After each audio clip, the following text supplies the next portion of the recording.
The banker slammed the foreclosure notice down on the table so hard that the coffee cups rattled. "Get out," Victor Hale said, his voice the kind of quiet that was worse than shouting. "Take your daughter and get out of my house, tonight." Margaret Hale didn't move. She had married this man 23 years ago. She had buried 2 children in the ground beside this house. She had sewn curtains for every window and planted roses along the fence that hadn't bloomed yet this spring. "Victor, I said tonight."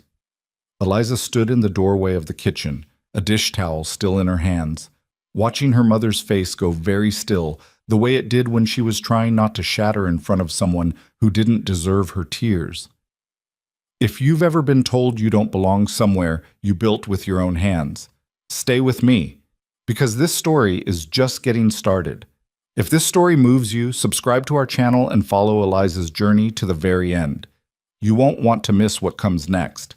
Hit the like button and drop a comment telling us what city or country you're watching from. I want to see how far this story travels.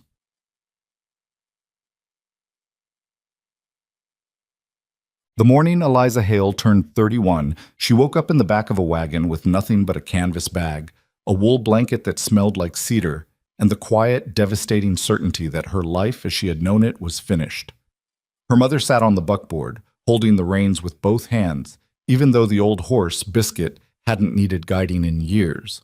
Margaret Hale was 62, with white hair she kept pinned severely at the back of her neck, and a face that had been handsome once, still was in the right light, but had been worn smooth by decades of disappointment the way river stones are worn smooth by water. She didn't say anything. She had not said very much since the night Victor Hale had handed them a lantern and pointed toward the road. Eliza watched the scrub grass flatten in the wind and tried to remember when exactly everything had gone wrong. The answer, she supposed, was gradual, the way most catastrophes are.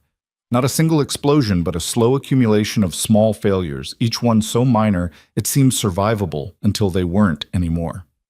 She had been married once. That was the first failure. His name was Thomas, and he had seemed decent enough when she was 24 and still believed that decent was sufficient. It wasn't. He had left after 2 years, citing nothing specific and everything general, and Eliza had learned that the most humiliating kind of abandonment is the kind where the person leaving cannot even articulate a reason. At least grief you can name has edges. The other kind just spreads. She'd gone back to her mother's house after that. Her stepfather, Victor, had tolerated her presence the way a man tolerates a piece of furniture he didn't choose, neither acknowledging it nor quite moving it.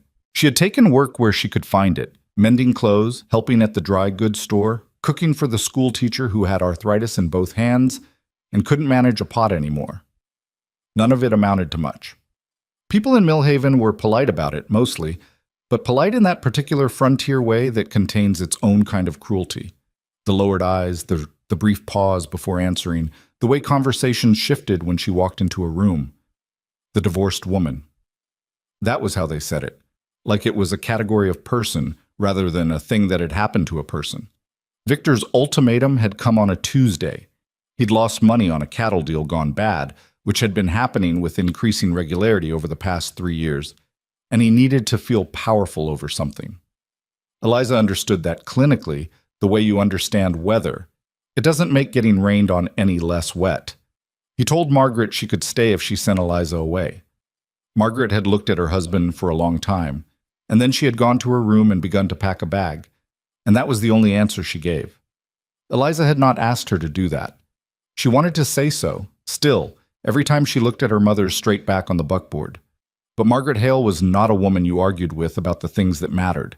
She had made her decision in silence, and she would live in it the same way. They had $34 between them. A horse, a wagon, 2 bags of clothes, a box of kitchen tools, and a ham wrapped in cloth that was going to last them maybe 4 more days before it turned. They had a name, a single name, pulled from a conversation Margaret had overheard at the feed store 3 weeks prior, before any of this had happened. A rancher named Ethan Caldwell, out past the Eastern Ridge, was apparently in some kind of trouble and might be willing to take on hired help. Might be. It wasn't much, but it was the only direction they had.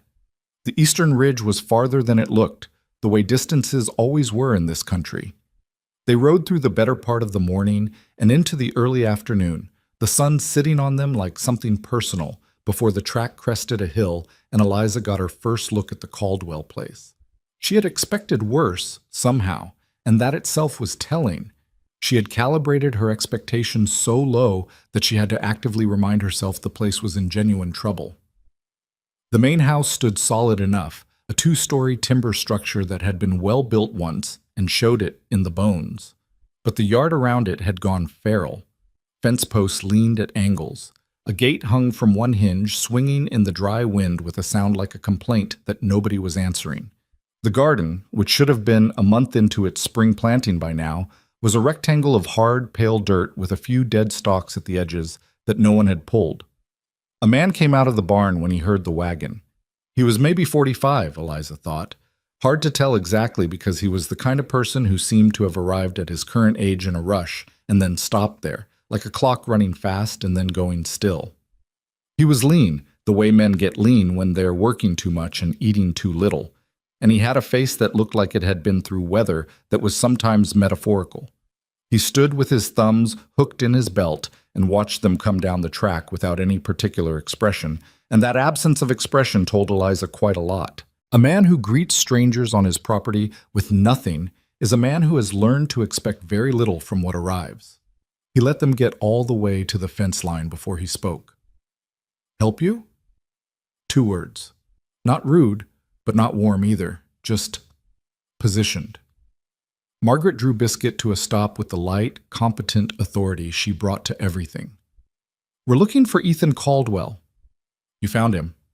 "I'm Margaret Hale. This is my daughter Eliza. We were told you might be in need of hired help." Something moved behind his eyes. Not hope, exactly. More like the suppressed reflex of a man who had taught himself not to feel hope because it hadn't been useful. "Who told you that?" "Fella named Greer, at the feed store in Millhaven. We weren't eavesdropping. He was speaking loudly." Ethan Caldwell looked at them for a moment. Then he looked past them at the empty track they'd come down, as if checking whether there was anyone else, any larger group, that made more sense of this. There wasn't. It was just the 2 women and the old horse and the wagon. "Come down then," he said finally. "Water your horse." He didn't offer them coffee right away, which Eliza noted. Not because it was unkind, but because it meant he was waiting to see what they were before he made that level of commitment. She understood the calculation. She had done it herself. They stood in the yard while he filled the water trough for Biscuit, and Eliza looked around with the practiced eye of a woman who had spent years maintaining other people's spaces. The fence situation was worse than it looked from the hill. 3 full sections down, not just leaning. The barn door needed rehinging. The garden soil was workable, she thought, if it was turned and amended soon, but the window was closing. 2 more weeks and the season would be compromised. "What happened to your workers?" Margaret asked. She had a directness that some people found alarming. Ethan straightened up from the trough. "Left. One by one, over the past year." He didn't offer more than that. "Why?" He looked at her. "Town's got opinions about how a man ought to run his operation. I didn't agree. Men who need a town's approval to feel comfortable in their work went elsewhere." Margaret nodded slowly, like she was filing this information in a specific place. "And the bank?" The pause before he answered was its own kind of answer. "Why are you asking about the bank?" "Because that's usually the other piece." He was quiet for a moment, and then he turned away and looked at the fence line. "I have debt. I have 60 days on a note that I can't cover without a good season, and I can't have a good season without help. And I can't get help because the men in this county won't work for a man the town's decided to punish." He said it flatly, without self-pity, which made it worse somehow. "That what you wanted to know?" "Yes," Margaret said. "What are your terms for hired help?" He turned back to look at them both, and this time his gaze paused on Eliza with a frankness that wasn't rude, but was thorough. She met it straight. She had been assessed her whole life. She had learned not to look away. "Work hard," he said. "Do what needs doing. Don't ask me to explain myself to the town. And don't expect me to protect you from what they think." He paused. "You earn your place. That's the only terms I've got." Margaret looked at Eliza. Eliza looked at her mother. Something passed between them. Not words, just the compressed communication of two people who have survived the same hard seasons. "All right," Margaret said. "We'll start in the morning." Thus, the first morning established the pattern that would define the weeks that followed, though none of them knew it at the time. Eliza was up before the sun, not because anyone had told her to be, there was no one to tell her, but because the work she had catalogued in her mind the night before had a pressure to it, a weight that wouldn't let her lie still. She found the kitchen in a state of functional chaos, pots that needed scrubbing, a larder that had been raided by mice at some point and never properly reorganized, a stove that required coaxing with 3 separate adjustments before it would draw properly. She coaxed it. By the time Ethan came down, there was coffee on, and the kitchen smelled like something that had been thought about. He stopped in the doorway. Not shocked exactly, but recalibrating. "You don't have to," he started. "I know," Eliza said. She handed him a cup without looking up from the stove. "Fence posts, the ones on the north side, is that wood usable or does it need to come out?" A pause. "Some of it's usable." "Where are the tools?" "Barn, back left, behind the saddle rack." "All right." She heard him sit down at the table, heard the creak of the chair, the small sound of him wrapping his hands around the cup. When she finally looked over, he was watching her with an expression she couldn't quite read. Something guarded, something tired, something that was trying very hard not to be grateful because gratitude in a man like this had to be earned before it could be spent. "You've done this kind of work before," he said. It wasn't quite a question. "I've done all kinds of work," she said. He nodded, didn't push. She respected that. Marsh doesn't like being turned down politely. He'd rather be fought. At least that gives him something to push against. Eliza set the basket of eggs on the fence post and looked out at the ranch, the yard, the barn, the leaning gate still swinging in the morning wind, the 2-story house with its bones of good timber. She thought about the numbers she'd half heard being turned over in the office last night. "What do you know about the original note?" she asked.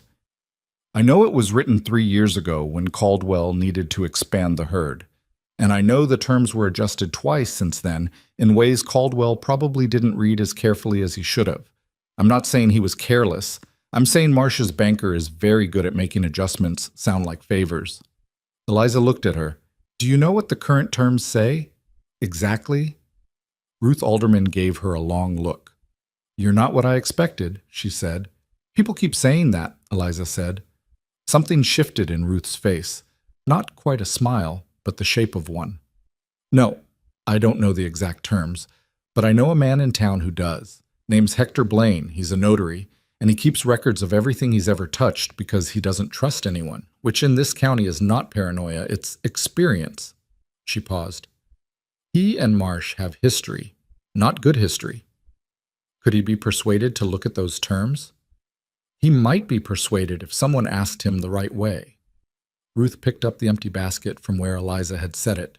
"I'm not saying I'm part of whatever you're planning. My husband would say I've already said too much." "You haven't said anything," Eliza said. "You brought eggs." That did get a smile, brief and real, and Ruth Alderman climbed back onto her wagon, gathered the reins, and then paused. "The men Marsh sent out here Thursday," she said. "Word gets around. I want you to know. Not everyone in this county is made of the same material as Doyle Marsh. Some of us are just scared. There's a difference." She drove away without waiting for a response, and Eliza stood at the fence for a moment watching the wagon go, turning over what she'd been given. Then she picked up the garden fork and went back to work. She didn't tell Ethan about Ruth Alderman that evening. Not because she was keeping it from him, but because she hadn't yet decided what shape to make of it, and she had learned a long time ago that incomplete information offered prematurely has a way of becoming noise instead of signal. She filed it. She kept working. The second week unfolded with a rhythm that surprised her by feeling almost normal. She was up before dawn, coffee on, stove coaxed, kitchen ordered, garden in the morning until her back made its complaints too specific to ignore, then fence work in the afternoon, or the barn, or whatever Ethan had identified as the next most urgent thing. Margaret had taken over the house itself with the quiet authority of a woman who had been managing households since before Eliza was born. She scrubbed and repaired and organized with a systematic precision that made the interior of the Caldwell house begin, slowly, to breathe differently. Less like a place that had given up, more like a place that was thinking about trying again. Ethan worked alongside them, not managing, not supervising, working. She had half expected him to have the habit some men have of directing other people's labor while holding himself slightly apart from it. But he didn't. He was up before she was most mornings, already out in the barn or on the fence line, and he stayed out until the light was gone, and sometimes after.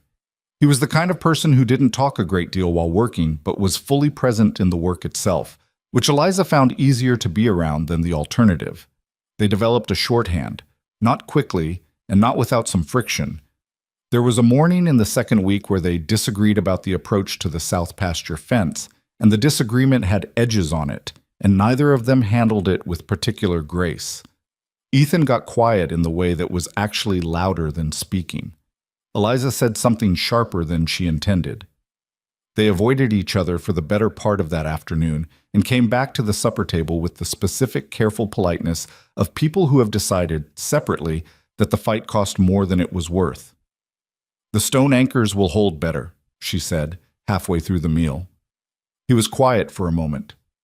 "Yeah," he said. "They will." That was as close as either of them came to an apology, and it was enough.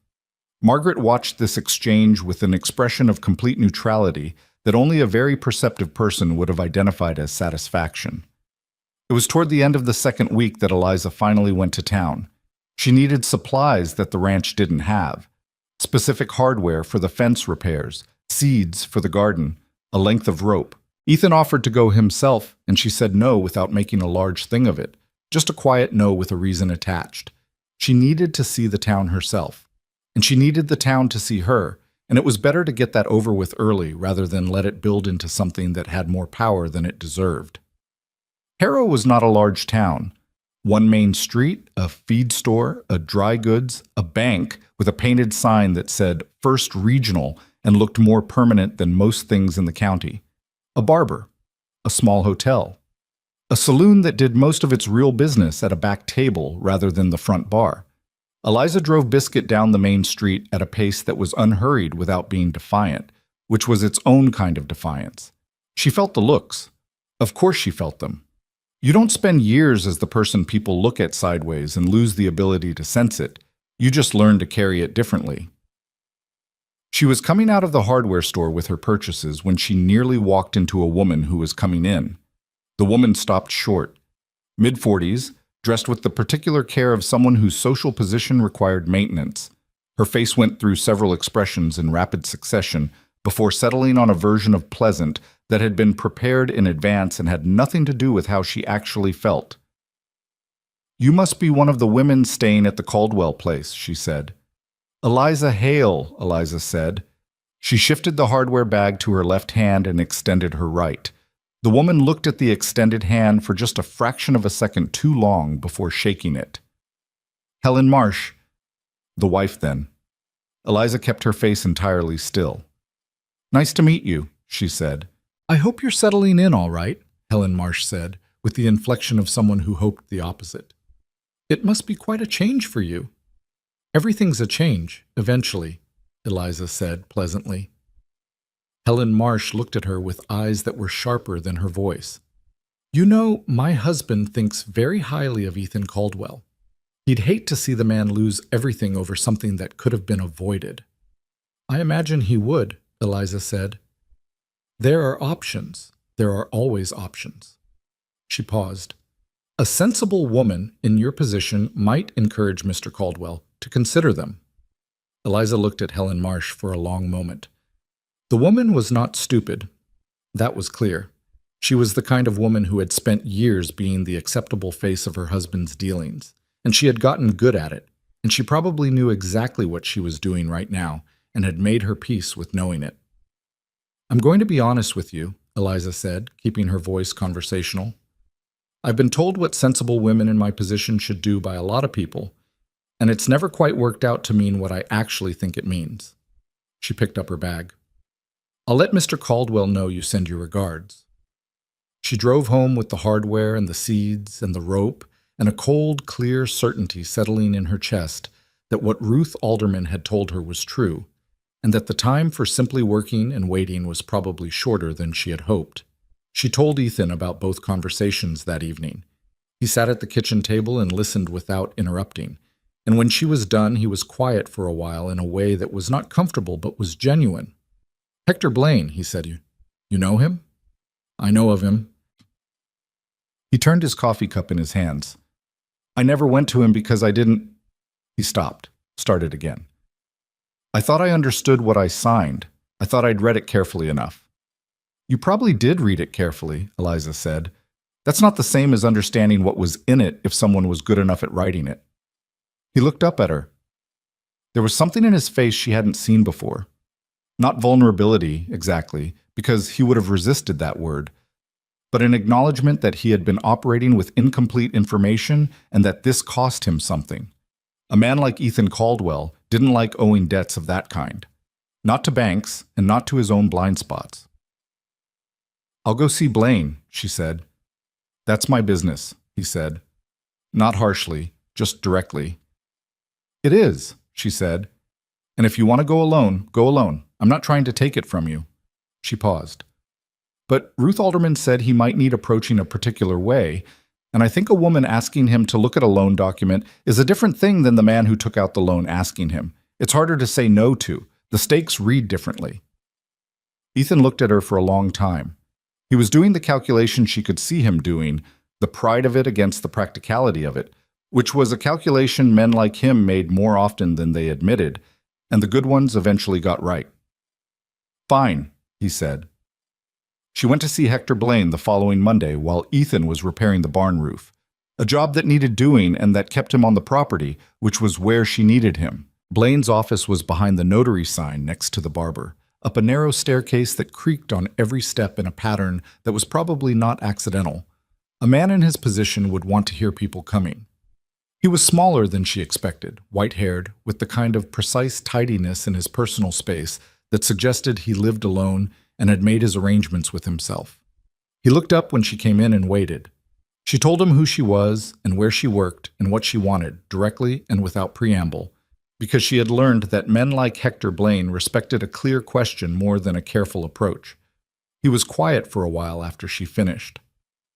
"You know what Marsh would say if he found out I looked at that document," he said. "I imagine he'd say something," Eliza agreed. "He'd say more than something." But his hands were already moving toward the filing cabinet beside his desk, which told her the decision had already been made. "I've been waiting for someone to ask the right question about that note for 2 years," he said. "Caldwell never came." There was something in his voice, not quite reproach, not quite sorrow. "I couldn't go to him, wasn't my place. But I noticed things when that document crossed my desk, and noticing things and doing nothing about them is—" He stopped. "It sits on you," he said finally. She waited while he found the file. He laid it out on the desk and put on a pair of spectacles that he produced from his breast pocket, and he read, and she read alongside him. And about 6 minutes into reading, she found the clause that changed the shape of everything. It was written in the middle of a paragraph about interest rate adjustments, embedded in language so technical and specific that it would be easy to read past it, had probably been designed to be read past it. The clause allowed the bank to accelerate the loan to full immediate repayment under certain conditions, and one of those conditions was worded broadly enough that it could, with a specific interpretation, be triggered by the very act of hiring outside labor without the bank's prior approval. Eliza read it twice. "They wrote this so they could call it in whenever they wanted," she said. "That's correct." Blaine's voice was careful and even. "And the adjustment that added this clause, when was that?" "Second year of the loan, 18 months after the original note." "And Ethan Caldwell signed the adjustment?" "He signed a form indicating he'd received notification of updated terms. Whether he understood what was in those terms is—" Blaine removed his spectacles. "That is the question, isn't it?" Eliza sat back in the chair. She was thinking about Ethan at his kitchen table, turning the coffee cup in his hand, saying, "I thought I'd read it carefully enough." She was thinking about Doyle Marsh's wife in front of the hardware store, talking about options and sensible women. She was thinking about 60 days on a clock that Marsh could apparently, if he chose, decide to interpret differently at any moment. What would it mean, she said slowly, if someone were to document that the clause was added under conditions that Caldwell didn't fully understand, that the notification was drafted in a way designed to obscure rather than explain? Blaine looked at her. It would mean someone had standing to challenge the legality of that clause. In writing? If someone were willing to put it in writing, yes. He was quiet for a moment. I am a notary. I certify documents. I do not make legal arguments. A pause. But I do certify what I observe. And what did you observe? He picked up his spectacles again and looked at the document. I observed a clause of significant financial consequence embedded in language that, in my professional judgment, was not written to be understood by the average person reading it in the normal course of reviewing a loan modification. Eliza looked at him. Would you be willing to put that in writing? She asked. He was quiet for a long time, long enough that she became aware of the street sounds below. A wagon, voices, the ordinary sound of a town going about its ordinary business. Not today, he said. I need to think about it. Of course, she said. She stood up and gathered her things and was almost to the door when he spoke again. Miss Hale. She turned. He was looking at the file, not at her. You tell Caldwell to stop walking around that ranch like a man who's already lost. That's the thing that worries me most. When a man starts moving like he's defeated, the people who want him defeated start believing it. She nodded. I'll tell him. She went back down the creaking staircase and out into the street, and she stood for a moment in the afternoon light, and she felt something she had not allowed herself to feel in a long time. The particular fragile shape of a situation that was bad but not yet finished. The difference between a fight that was over and a fight that was still happening. She drove home. Ethan was off the barn roof by the time she got back, washing at the well with the methodical care of a man removing evidence of a day's work. He turned when he heard the wagon. She told him. All of it. The clause. Blaine's observation. What it might mean and what it might cost and what she thought they ought to do about it. He listened without moving, water dripping from his hands, the sun going down behind the ridge in gradations of orange that neither of them was paying attention to. When she was done, he was quiet for a long time. He'd do it? He said. Blaine would put that in writing? He said he needs to think about it. I believe he will. Another silence. Why? Why would he take that risk?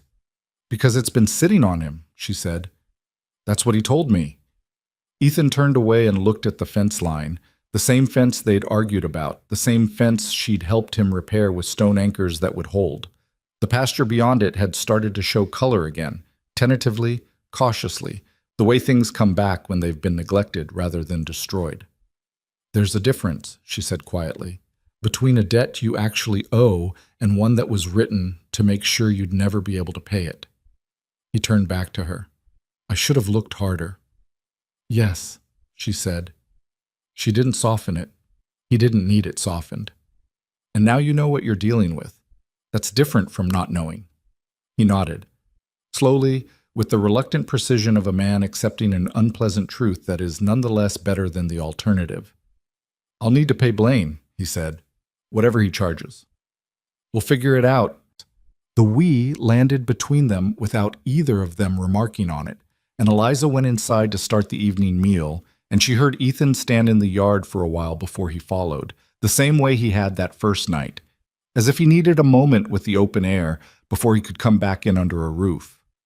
The following days carried their own accumulation of small tensions and small victories, the kind that don't announce themselves but add up. The garden began to show green along the second row, thin shoots that were improbably hopeful in the dry air.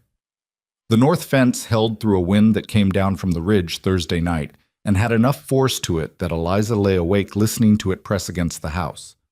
The south pasture gate had been rehung properly and opened cleanly now, which was such a small thing, and yet every time she heard it, she felt something release in her chest. Margaret had made an arrangement with the chickens Ethan kept in the far yard. An arrangement, Eliza said, because that was the only word for it. Her mother went out each morning and spoke to the chickens in a low, specific voice, and the chickens had begun producing more eggs than they had in months, which Ethan reported with the baffled expression of a man encountering something he couldn't explain and had decided not to question. The trouble came back at the end of the third week, as trouble tends to do when it has not been adequately answered. This time it wasn't Marsh's men. It was Marsh himself. He came alone, which was either confidence or a calculated performance of confidence. With men like him, the difference was hard to locate. He was older than Eliza had imagined, 60 or near enough, with the specific quality of a man who has spent decades being powerful and has absorbed it into his posture so thoroughly that he probably didn't notice it anymore. He rode a gray horse and wore a good hat, and he was perfectly, deliberately civil, which was how she knew immediately that this was the most dangerous visit yet. He asked for Ethan by name. Eliza had come out of the barn when she heard the hooves, and she stood in the yard and told him Ethan was on the property and she'd get him, and she saw the slight pause Marsh took when she said it. The recalibration of a man who had expected a different kind of reception. She didn't hurry. She walked to the south pasture at a normal pace and told Ethan he had a visitor and who it was, and she watched his face go through a brief, controlled sequence of reactions before settling into something flat and deliberate. "You want me to stay back?" she asked. "No," he said, and the answer was immediate enough that it surprised her. "Come." They walked back together, and Marsh was still on his horse when they reached him, which was a choice. A man who stays mounted when greeting someone on their own property is saying something about how he sees the relative positions. Ethan stopped at a distance that was correct and looked up at him. "Marsh." "Caldwell." Marsh's voice was easy, reasonable, the voice of a man here to have a productive conversation. "I've been meaning to ride out, just to talk." "Talk, then." Marsh glanced at Eliza with the brief, measuring look of a man cataloging a variable. She met it straight, the way she always did. "Your situation," Marsh said. "I'm aware it's difficult. I want you to know I'm not your enemy here, whatever you might have heard." "I haven't heard anything," Ethan said. "I've just been watching." A small pause. Marsh adjusted his hat brim with 2 fingers, a minimal gesture that contained within it the entire apparatus of a man deciding how much directness to deploy. "My bank has a note on this property. You're aware the terms are coming up." "I'm aware." "I'd like to make you another offer. A fair offer, Caldwell. Fairer than what you turned down 5 years ago. The land, the water rights included. Enough to clear your debt and have something left over to start fresh somewhere else." He paused. "There's no shame in knowing when something isn't working. A man's not a failure because the land beats him." Eliza watched Ethan's face while Marsh spoke. She saw the thing she had seen from the beginning, the exhaustion in him, the way he had been carrying this alone for so long that the weight had become hard to distinguish from his own posture. She saw him absorb Marsh's offer with the particular stillness of a man who is genuinely calculating, genuinely unsure, and she felt, for a moment, the cold possibility that he might say yes. "The water rights," Eliza said. Both men looked at her. She kept her eyes on Marsh. "You keep mentioning them. Water rights included." She tilted her head. "Why include that specifically, in a conversation that's supposed to be about offering someone a fair way out of debt?" Marsh's expression didn't change, but something shifted underneath it, the way water shifts under ice. "I'm being transparent about what the offer covers." "You're being specific about the piece that matters most to you," she said. "That's not the same thing." Marsh looked at her for a long moment. When he looked back at Ethan, there was something different in his face now. A quality of attention that was less performance and more actual. "You've got yourself an unusual situation here, Caldwell," he said. "I've got people who work hard," Ethan said. His voice had changed while they were talking. It had gotten quieter and more certain, which Eliza had begun to understand was what Ethan Caldwell sounded like when he had made a decision. "That's what I've got." Marsh looked at them both for a moment. Then he touched his hat brim, a minimal farewell, turned the gray horse, and rode back up the track without hurrying. They stood in the yard and watched him go. "The water rights," Ethan said after a while. "If he controls the water on the eastern creek, he controls what 3 other properties downstream can do," Eliza said. "Including Ruth Alderman's." He turned and looked at her. "You knew that." Ruth told me, the first week. He absorbed this without apparent anger, which she had come to understand was a thing about him. He was capable of receiving information that should have been given earlier without making the lateness of it the issue.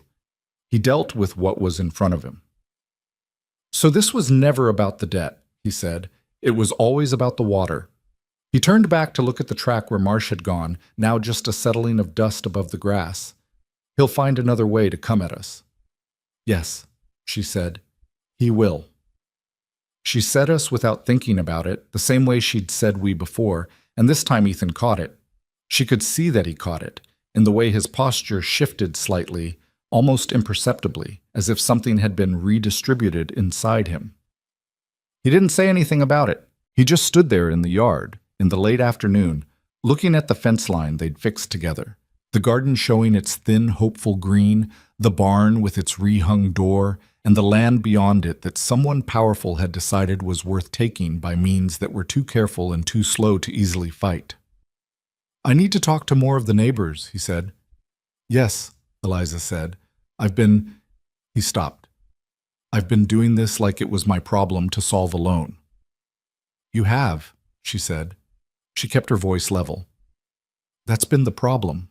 He looked at her sideways. Not angry, not defensive, something more honest than either of those and more uncomfortable. You could have said that differently, he said. I know, she said, but you needed to hear it the way I said it. He made a sound that was almost a laugh, compressed, involuntary, surprised out of him. And then he walked toward the barn, and Eliza stood in the yard a moment longer, feeling the last of the day's heat on her face, thinking about everything that needed to happen next, and how little time they had to make it happen. She didn't know yet what she was going to have to offer to change the equation. She didn't know yet what it would cost, but she had spent 31 years learning that the cost of not trying was always higher than the cost of trying and failing, and that knowledge sat in her the way the garden's green sat in the dry earth, quietly, stubbornly, with no interest at all in being doubted. She went inside to think, and the door of the Caldwell house closed behind her with the solid, unhurried sound of a place that was learning, slowly and with some difficulty, how to be a home again. The talking to neighbors that Ethan had proposed turned out to be harder than either of them anticipated, which should not have been surprising, but was, anyway. The way things you know intellectually are going to be difficult still manage to disappoint you when you encounter them in practice. He went out the following week, riding to 3 properties in the Eastern Valley.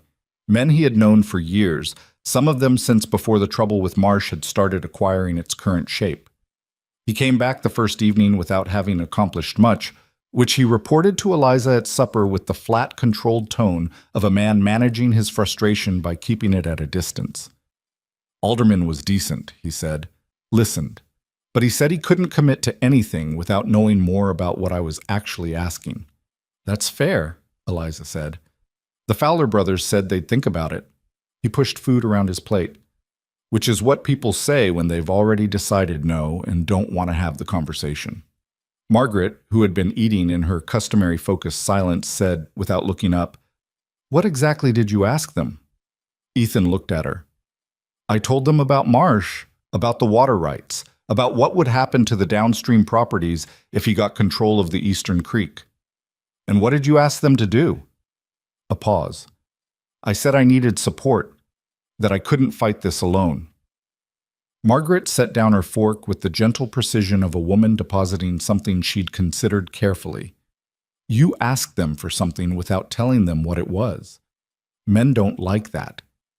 They need a specific thing they can say yes to. A vague ask is easier to decline because it doesn't have a shape. Ethan looked at Eliza. Eliza looked at her plate. She had thought the same thing and had not said it, because she had been picking her moments with Ethan Caldwell and had decided this was his lesson to encounter rather than one she needed to deliver. "What would you ask them?" he said. His voice was genuine, not defensive. That was a thing she had come to appreciate about him. When he was wrong and he knew it, he didn't spend much time protecting the wrongness. "I'd ask them to put their names on a letter," Margaret said. "Something specific. Something with Hector Blaine's language in it about the loan clause. If you're going to fight this in a way that can be won, you need paper. Paper with names on it means people have committed to something they can't quietly walk away from." Ethan was quiet for a while. That's a bigger ask than what I made. Yes, Margaret said.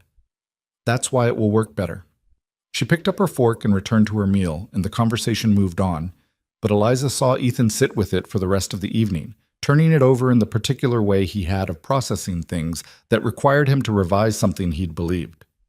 Hector Blaine had sent word 3 days after Eliza's visit. Not a letter, just a message through the boy who ran errands for the notary office, a kid of about 12 who delivered it with the gravity of a person carrying diplomatic correspondence. The message said only, "Come Thursday, bring him." Eliza had shown it to Ethan without comment. He had read it twice and then folded it into his shirt pocket, and she had understood that meant something to him. That Blaine was willing to include him rather than work around him, and she had let it mean what it meant without explaining it. They went to Blaine's office on Thursday together. The notary had spent the intervening days doing something with the loan documents that was evident in the way they were now organized on his desk, flagged at specific points, annotated in the close, precise handwriting of a man who had been doing this work for a very long time. He laid it out for Ethan directly, the same way he had for Eliza, but with additional detail now, because he had found 2 more clauses in the fine print of the second modification that had the same quality as the first. Language designed to look like standard banking terms while containing within it conditions that gave the bank unusual latitude. Ethan read the flagged section slowly. His face did not change much while he read, but his jaw tightened in a way that Eliza recognized. "This was written by a lawyer," he said when he finished. "An expensive one," Blaine confirmed. "And the man who brought me this modification, he told me it was routine, an adjustment to the interest schedule." "It contains an adjustment to the interest schedule," Blaine said. "Among other things." Ethan set the document down on the desk. He looked at it for a moment. "What does it mean, legally? Can it be challenged?" "I'm not a lawyer," Blaine said carefully. "What I can tell you is that a judge looking at this document would find the embedded clauses significant. Whether those clauses are enforceable as written depends on questions of disclosure that I cannot answer alone." He paused. "What I can do is certify in writing, as a notary public with 23 years of experience reading legal documents in this county, that in my professional judgment these clauses were not written to be clearly understood by a layperson reviewing the document in the normal course of a loan modification." "That's what you'd write?" Ethan said. "That's what I'd write." The silence in the office had weight. Eliza watched Ethan process the thing he was being handed, not the document itself, but what it represented. The fact that he had been cheated carefully and deliberately by someone with the resources to do it carefully and deliberately. That the defeat he had been experiencing for 3 years was not the result of his own failures of management or judgment, but of something constructed against him. "Do it," Ethan said. Not loudly, not with drama, just with the flat, certain authority of a man who has found the ground under his feet and knows where he is standing. Blaine nodded. "I'll need 2 weeks to write it properly. What I write needs to hold up if it's read by someone on the other side." 2 weeks, Ethan said. "All right." They left the office, went down the creaking staircase, and stood on the street outside. The ordinary life of Harrow moved around them. A woman with a basket, 2 boys arguing about something on the far side of the street, a dog sleeping in a patch of sun in front of the feed store. 2 weeks, Ethan said, not to her specifically. "We have 31 days left on the deadline," Eliza said. "It's enough, if the rest of it moves." "The rest of it?" He looked at her. "The neighbors. The letter." "Yes." He pushed his hat back slightly, which was a thing he did when he was thinking. "I'm going back to Alderman, and I'll go to the Fowler brothers again, even if they say no twice. I'll go to every ranch in the Eastern Valley if I have to." A pause. "Your mother was right. I was asking for sympathy. I should have been asking for something specific." "Don't tell her that," Eliza said. "She'll take it as permission to be right about everything else." He looked at her, and that involuntary almost laugh happened again. The one that surprised him every time it came out, like a piece of himself he kept forgetting was there. It was 4 days after the visit to Blaine that the cattle drive came into Eliza's knowledge. and it came in the way significant things often do, not from the direction you're watching. She was in the feed store, Harrow's feed store, which smelled of grain and leather and a specific brand of quiet judgment, picking up supplies. When she overheard two men talking at the counter with the casual volume of people who don't care who hears them. One of them was a trail boss she didn't know by name, a sunburned man with the build of someone who spent most of his life on a horse. He was talking about a drive going out in 9 days, heading northeast to the railhead at Gallows Crossing, 300 miles of rough country with a crew that was 2 men short because one had broken his leg, and one had simply not shown up. Paying trail wages plus a bonus at the end, the man said. But I need a cook, and I need someone who can handle supply management, provisioning for 22 men across 3 weeks. His companion said something Eliza didn't catch. I know, the trail boss said. At this point, I'll take competent over experienced. I need someone who can think when things go wrong, not just follow instructions when they go right. Eliza paid for her supplies and went outside. She stood in front of the feed store, in the patch of sun where the dog had been sleeping, and she did the arithmetic that had assembled itself in her mind without her consciously directing it. 3 weeks. Trail wages, well, she didn't know the exact number, but she knew roughly from things Ethan had said in passing, plus a bonus at the end for a drive that made it through. And what did they still need? The debt amount that Blaine's certification alone could not retire, even if it gave them legal grounds to challenge. They needed money, actual money, to demonstrate to the court or to any legal proceeding that Ethan Caldwell was a solvent man defending his property, not a desperate man grasping at procedure. She ran the number in her head twice. It was not enough by itself, but it might be enough to make the difference between enough and not enough, and that was a different kind of problem, a solvable one. She walked back inside and asked the trail boss what the cook's wage was. He looked at her with the particular expression men got on their faces in that moment, the one that was part surprise and part evaluation and part an internal conversation that hadn't yet resolved itself about what to do with the information that this was not the kind of question he'd expected from this kind of person. Trail cook, he said carefully. You cook for 22 men in all weather for 3 weeks. It's not, what's the wage, she said. He told her. She did the arithmetic again. With the bonus, if the drive made the railhead on schedule, it was almost exactly what they needed. I'll come to your camp tonight, she said, and I'll cook you supper. You eat it, you hire me. He looked at her for a long moment. Ma'am, a cattle drive isn't... What you said is you need someone who can think when things go wrong. She held his gaze. Let me cook you supper. That evening, she made a meal from what was available at the camp he had set up outside town. She worked with what she found, stretched supplies that were poorly organized and partially spoiled, and produced, from those conditions, food that was not spectacular but was substantial and hot, and properly seasoned, which is what 22 men on a drive actually needed and which was rarer than people assumed. The trail boss, his name was Garrett, she learned over supper, ate in silence and then said, How are you with horses? Adequate. I'm not a drover. I don't need a drover. I've got drovers. I need someone who can keep those drovers fed and not dead, manage the supply wagon, and make decisions without coming to find me every time something breaks. I can do that, she said. You've cooked in rough conditions. I've lived in rough conditions, she said. Cooking in them is the easier part. He looked at her across the fire for a moment. You're from the Caldwell place. She didn't flinch. I work there, yes. People in town say Caldwell's on his way out. People in town are sometimes wrong, she said. He was quiet. The men on this drive aren't going to be polite about a woman in camp. Some of them will be actively difficult. I can tell them to behave, and they'll behave when I'm watching. When I'm not watching is a different matter. I understand that. And you're still asking? Yes. He thought about it for a while. The fire made the sounds fires make. Out in the dark, the herd shifted and settled. 9 days, he said. You'll be gone 9 days from now, and back in roughly 22 to 25, depending on weather and the river crossings. He paused.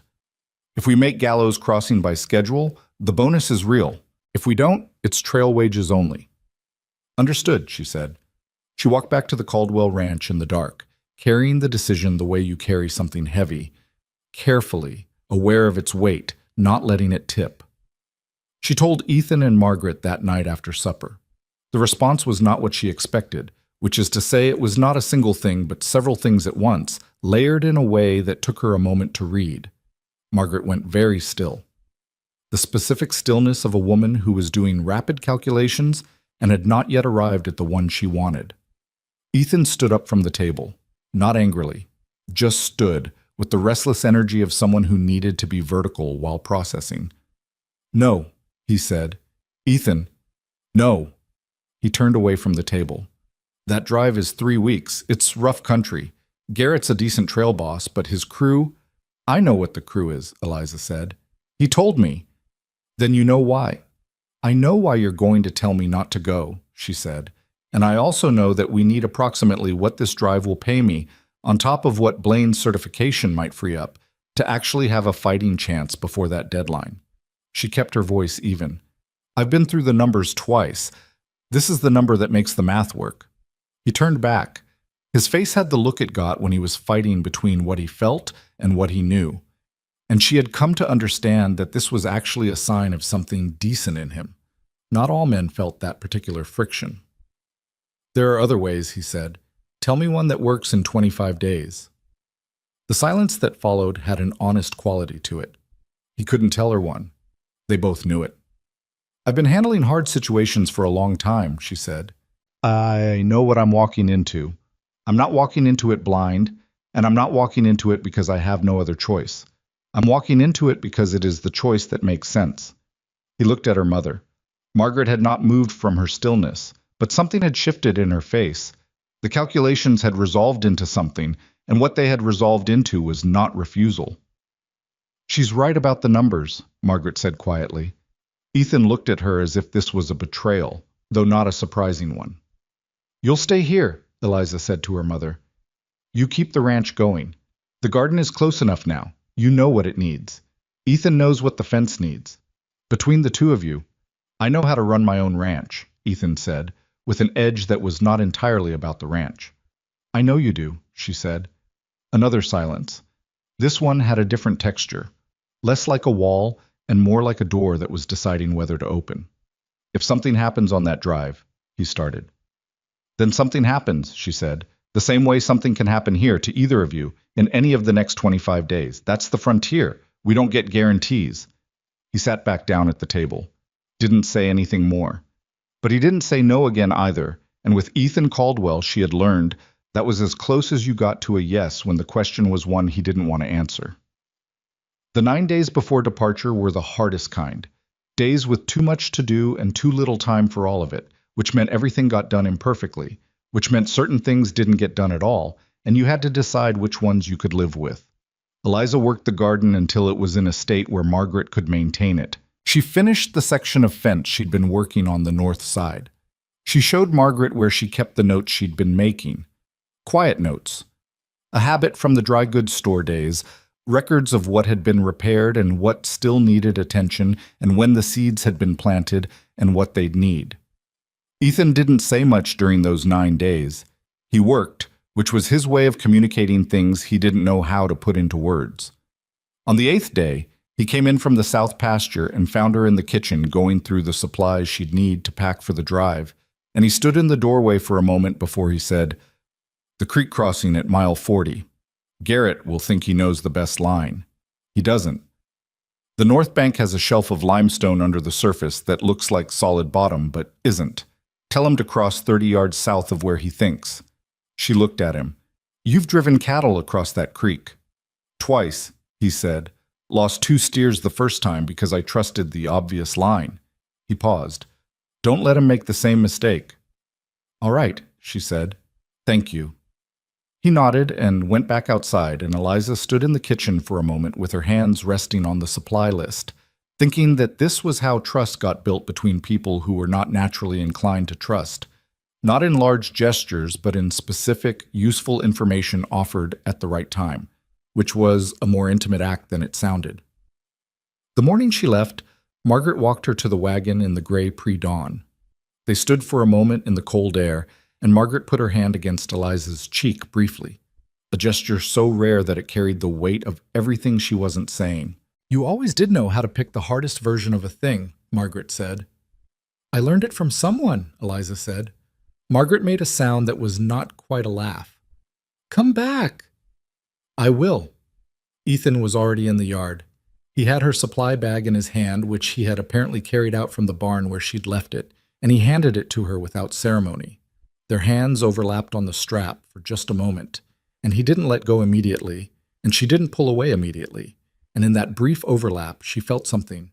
Not spoken, not resolved, just present, like a question that was being allowed to exist without being forced to an answer yet. Don't trust Garrett's line on the creek at mile 40, he said. You told me. I know, I'm telling you again. She climbed onto the wagon.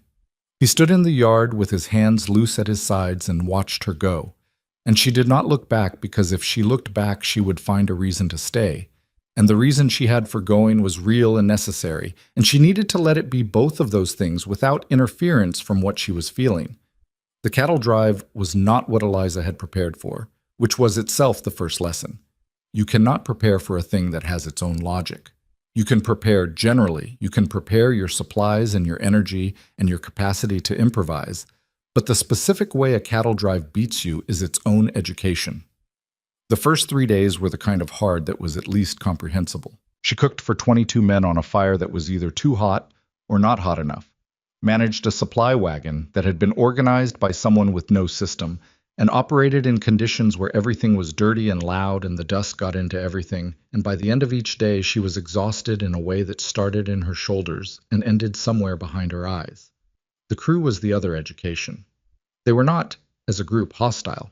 Garrett had clearly said something, which produced a baseline of professional tolerance that was better than nothing. But tolerant is not the same as welcoming, and she felt the difference acutely. There were looks exchanged over her head. There were moments of small, deniable difficulty. Supplies moved without explanation. A water barrel left unfilled that she'd asked to have filled. Not sabotage, exactly. More like testing.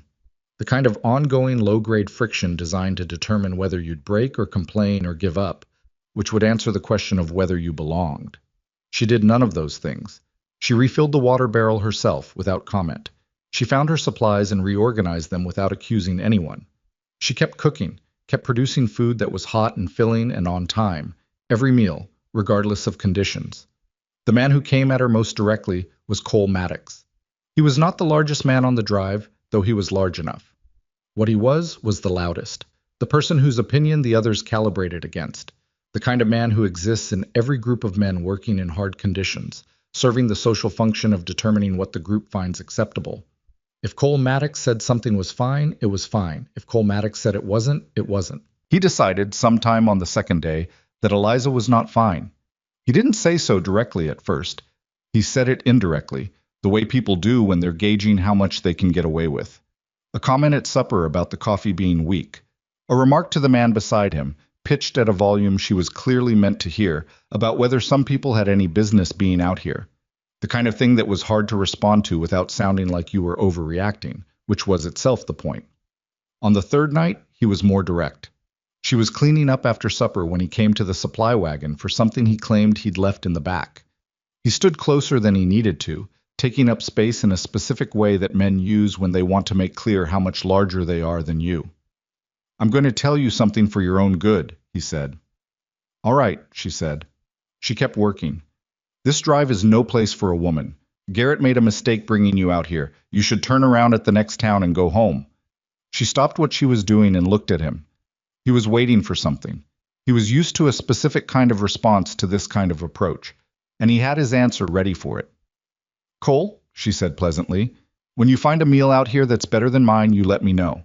Until then, I'm going to keep doing my job, and you're going to keep eating it. She paused. You want something from the back of this wagon, or not? His jaw went tight.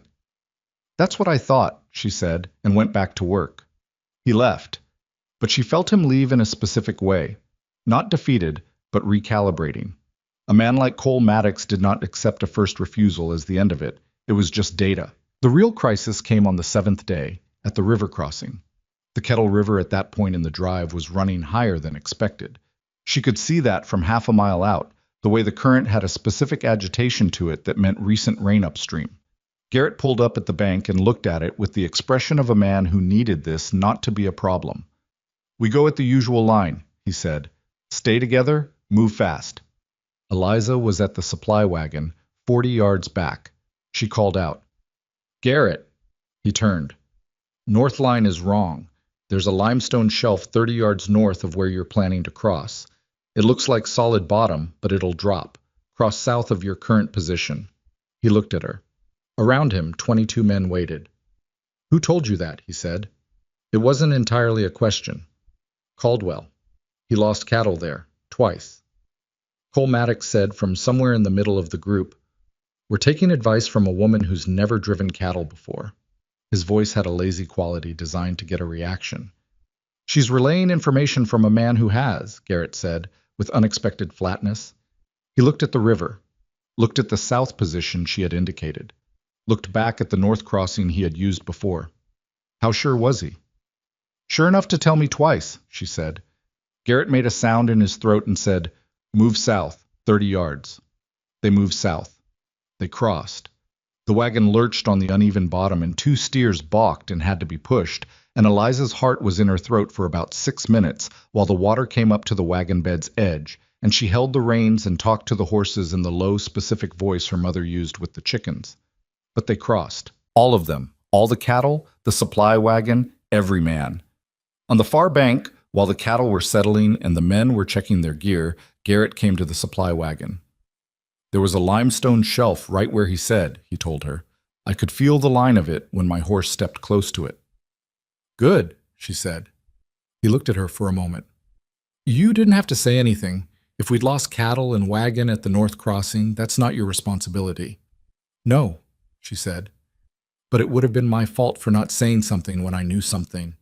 He looked at her with an expression she couldn't entirely categorize. Then he walked back to the front of the drive. After the river crossing, something shifted in the camp that was gradual enough to be almost invisible until it wasn't. The men who had maintained a civil distance began to close it slightly. Not warmly, not quickly, but the looks over her head happened less often. The deniable friction stopped. A man named Hester, who had not said a voluntary word to her in 7 days, came and asked if he could have a second helping of the corn pudding, which was not a remarkable request except that it was phrased as a genuine question rather than an assumption, which meant something. Cole Maddox did not apologize. Men like Cole Maddox did not apologize, and she had not expected one. What happened instead was more interesting. He started doing small things that made her job easier. He would pull the supply wagon to a better position without being asked. He hauled water twice. He said nothing about any of it. On the 10th night, he sat down near the fire while she was doing end-of-day inventory, and he said, not looking at her, that crossing could have killed 3 men. "I know," she said. Garrett should have known about that shelf. He would have if he'd lost cattle there himself. He hadn't. Cole was quiet. "Caldwell told you to tell us." "He did." Another silence. A man who tells the person going on his behalf how not to get other people killed. He didn't finish the thought, just sat there for a while with his hands on his knees. "That's a specific kind of person," he said eventually. "Yes," Eliza said, "it is." He got up and went back to his bedroll without saying anything else, and that was the last time he made her feel unwelcome on the drive. Not because he became her friend, he didn't, but because he had made a private reckoning and she had come out of it on the right side. The remaining days were hard in ways that were physical rather than social, which was easier to manage. A storm on day 14 that flooded the cooking area and required 3 hours of improvisation to produce anything edible. A steer that got loose and took 4 men and 2 hours to recover. A day when the supply wagon's rear axle developed a crack that she caught during her morning check, and which Hester helped her brace with materials from the repair kit. The two of them working in silence with the focused practicality of people who have agreed that the situation matters more than everything else. Each night, lying in her bedroll under a sky that was extravagantly full of stars, she thought about the ranch. She thought about the garden, and whether Margaret was managing the watering correctly in this dry stretch. She thought about the fence on the north side, and whether the stone anchors were holding. She thought about Blaine's certification, and whether it was finished, and whether Ethan had gone back to Alderman and the Fowler brothers with something specific to ask for this time. She thought about Ethan standing in the yard watching her leave, his hands loose at his sides. She put that thought down carefully each time it came up. There was work to finish first. There was money to earn, and a deadline to meet, and a man with bad intentions, and a lawyer who had written a terrible clause into a loan document, and all of those things needed to be dealt with before she had the right to sit with the other thing. But she noticed that she was thinking about going back in a way that was different from how she had thought about anywhere else she had ever left. She noticed, and she filed it, and she kept going. The drive reached Gallows Crossing on the 21st day, 2 days ahead of Garrett's conservative estimate. The cattle were counted, the bonus was calculated, and Eliza stood at the railhead office and received an envelope that contained more money than she had held at one time in her adult life, and she stood there for a moment just feeling the weight of it, not the money itself but what it meant, which was that she had done an impossible thing and it had worked, and the world was occasionally willing to acknowledge that. Garrett shook her hand at the railhead, not the handshake of a man being polite, but the handshake of a man settling a genuine debt of respect. "If you need work again," he said, "you come find me." "I hope I won't need it," she said. He laughed. "No, I imagine not." She was on the first wagon back toward Harrow the next morning, with her envelope and her exhaustion, and 21 days of accumulated road dirt and a clarity about certain things that had been building since the river crossing, and was now simply part of how she understood the world. The ride back took 3 days, and each one was longer than the last in the specific way that returns always are. When you know what you're going back to, distance becomes personal. She arrived at the Caldwell Ranch on an afternoon that was cooler than when she'd left, fall beginning to make its argument with the last heat of summer. She drove Biscuit up the track and saw, before she got to the gate, that something had changed about the yard. She couldn't identify it immediately, and then she could. The gate was open, and there were 2 wagons she didn't recognize parked along the fence line, and there were people in the yard, several of them, not Marcia's men. She could tell that from the posture, from the way they were standing. These were people who belonged here, or were learning how to. Margaret came out of the house when she heard the wagon. She came across the yard with the kind of walk she had when things were urgent, but not yet catastrophic, and Eliza stopped the wagon and climbed down. "What happened?" she said. "Blaine finished the certification," Margaret said, 3 days ago. Ethan took it to Alderman, and Alderman read it, and then Alderman called his brother-in-law, who's a justice in Callow County, and then—" She paused. "It started moving. Ethan's been going to every ranch in the valley, with the certification in his hand, asking them to put their names on a letter." She looked at the wagons along the fence. Some of them came to him instead. Liza looked at the yard. At the people, who were talking among themselves with the careful, tentative energy of a group that was still deciding how much of itself to commit. "Ethan," she said. "In the barn," Margaret said. "He heard you come up the track." She walked to the barn. The door was open, and he was inside, and he was not doing anything particular, just standing there, the way she had found him standing in the yard that first evening, as if he was having a private argument with himself about what to do next. He turned when she came in. He looked at her for a moment. The road dust, the envelope in her hand, 21 days of a cattle drive written on her face in ways she couldn't see but could feel. "You made it," he said. "I made it." He nodded. Something was happening in his expression that was more than relief.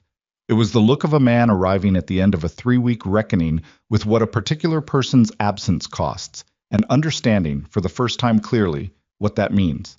She held out the envelope. "It's what we needed. Maybe a little more." He took it without opening it. "Blaine's certification is done. I've got 6 names on the letter so far. Alderman's brother-in-law thinks we have grounds." "How much time?" 10 days. She let out a breath. "Then we have 10 days. He looked at her. "Eliza." The way he said her name had a quality she hadn't heard in it before, careful, deliberate, like a man placing something he didn't want to drop. "Not yet," she said quietly. "There's still work to finish." He was quiet for a moment, and then he nodded, the same reluctant, precise nod he gave when he was accepting something he couldn't argue with. "All right," he said, "come meet the neighbors." She walked out of the barn beside him, into the yard where 6 ranching families stood waiting, and the afternoon light came through the dry air, at the angle it got in early fall, and the gate was open, and the garden was green along every row, and somewhere in the house her mother was putting the kettle on, and Eliza Hale walked into the middle of all of it with the envelope in her hand, and 10 days left to win something she had decided, somewhere on a cattle drive under an extravagant sky. She was not going to lose. The 6 families in the yard that afternoon were not a coalition, not yet. They were 6 separate calculations standing in proximity to each other, each one working through its own arithmetic of risk and benefit. And Eliza understood immediately that the wrong approach would scatter them before they had a chance to become something more. Ethan introduced her to each of them in turn. The Aldermans she knew, Ruth giving her a brief, warm look that contained 3 weeks of unspoken solidarity. The Fowler brothers, who were exactly what she'd expected from Ethan's description, 2 large men with the specific wariness of people who had said no once and were not entirely comfortable with the fact that they were now here anyway. A woman named Clara Petch, who ran a small sheep operation to the south and had the fierce, contained energy of someone who had been waiting for a reason to act and was careful about admitting it. A man named Douglas Harp, gray-haired and deliberate, who shook Eliza's hand with both of his and said nothing, which she read as genuine rather than cold. And a younger couple, the Bellamys, who had moved into the valley 18 months ago and had the particular alertness of people who were still learning which way the currents ran. She shook hands and said the right things, and she was aware the entire time of being evaluated, not hostilely. But these were people who needed to know what they were attaching their names to, and part of what they were attaching their names to was her, the woman Caldwell had hired, the woman who had gone on the cattle drive, the woman who had apparently done something at a river crossing that Garrett's crew was apparently talking about in town. Word traveled fast in a county this size. She had known that from the beginning. Ethan had set up a table outside, 2 sawhorses with a board across them, which was the Caldwell Ranch version of a conference room, and he spread out the papers there, the original loan document, the flagged clauses, and Blaine's certification, which ran to 4 pages and was written in the precise, measured language of a man who knew his words were going to be read by people looking for any reason to dismiss them. He talked. She listened mostly, which was a deliberate choice. This was his land, his case, and his neighbors, and it needed to come from him. She had spent the past 3 weeks understanding something that she hadn't fully articulated before, that her role in this fight was specific. She could do things Ethan couldn't do, see angles he couldn't see, and her presence had changed the shape of certain possibilities. But the fight itself had to be his, or it would fall apart the moment she was no longer standing next to it. So she stood slightly behind him and watched the faces of the 6 families and read them the way she had learned to read faces in 20 years of depending on reading them correctly. Douglas Harp was the first one to speak after Ethan finished. "I want to know what Blaine will do if this goes to a judge," he said. "It's one thing to write a certification. It's another to stand behind it in a room with Marcia's lawyer sitting across the table." "I can answer that," Eliza said. Everyone looked at her. She had waited for the right moment, and this was it. "I talked to Blaine before I left for the drive," she said. "He's been sitting on what he knows about that document for 2 years.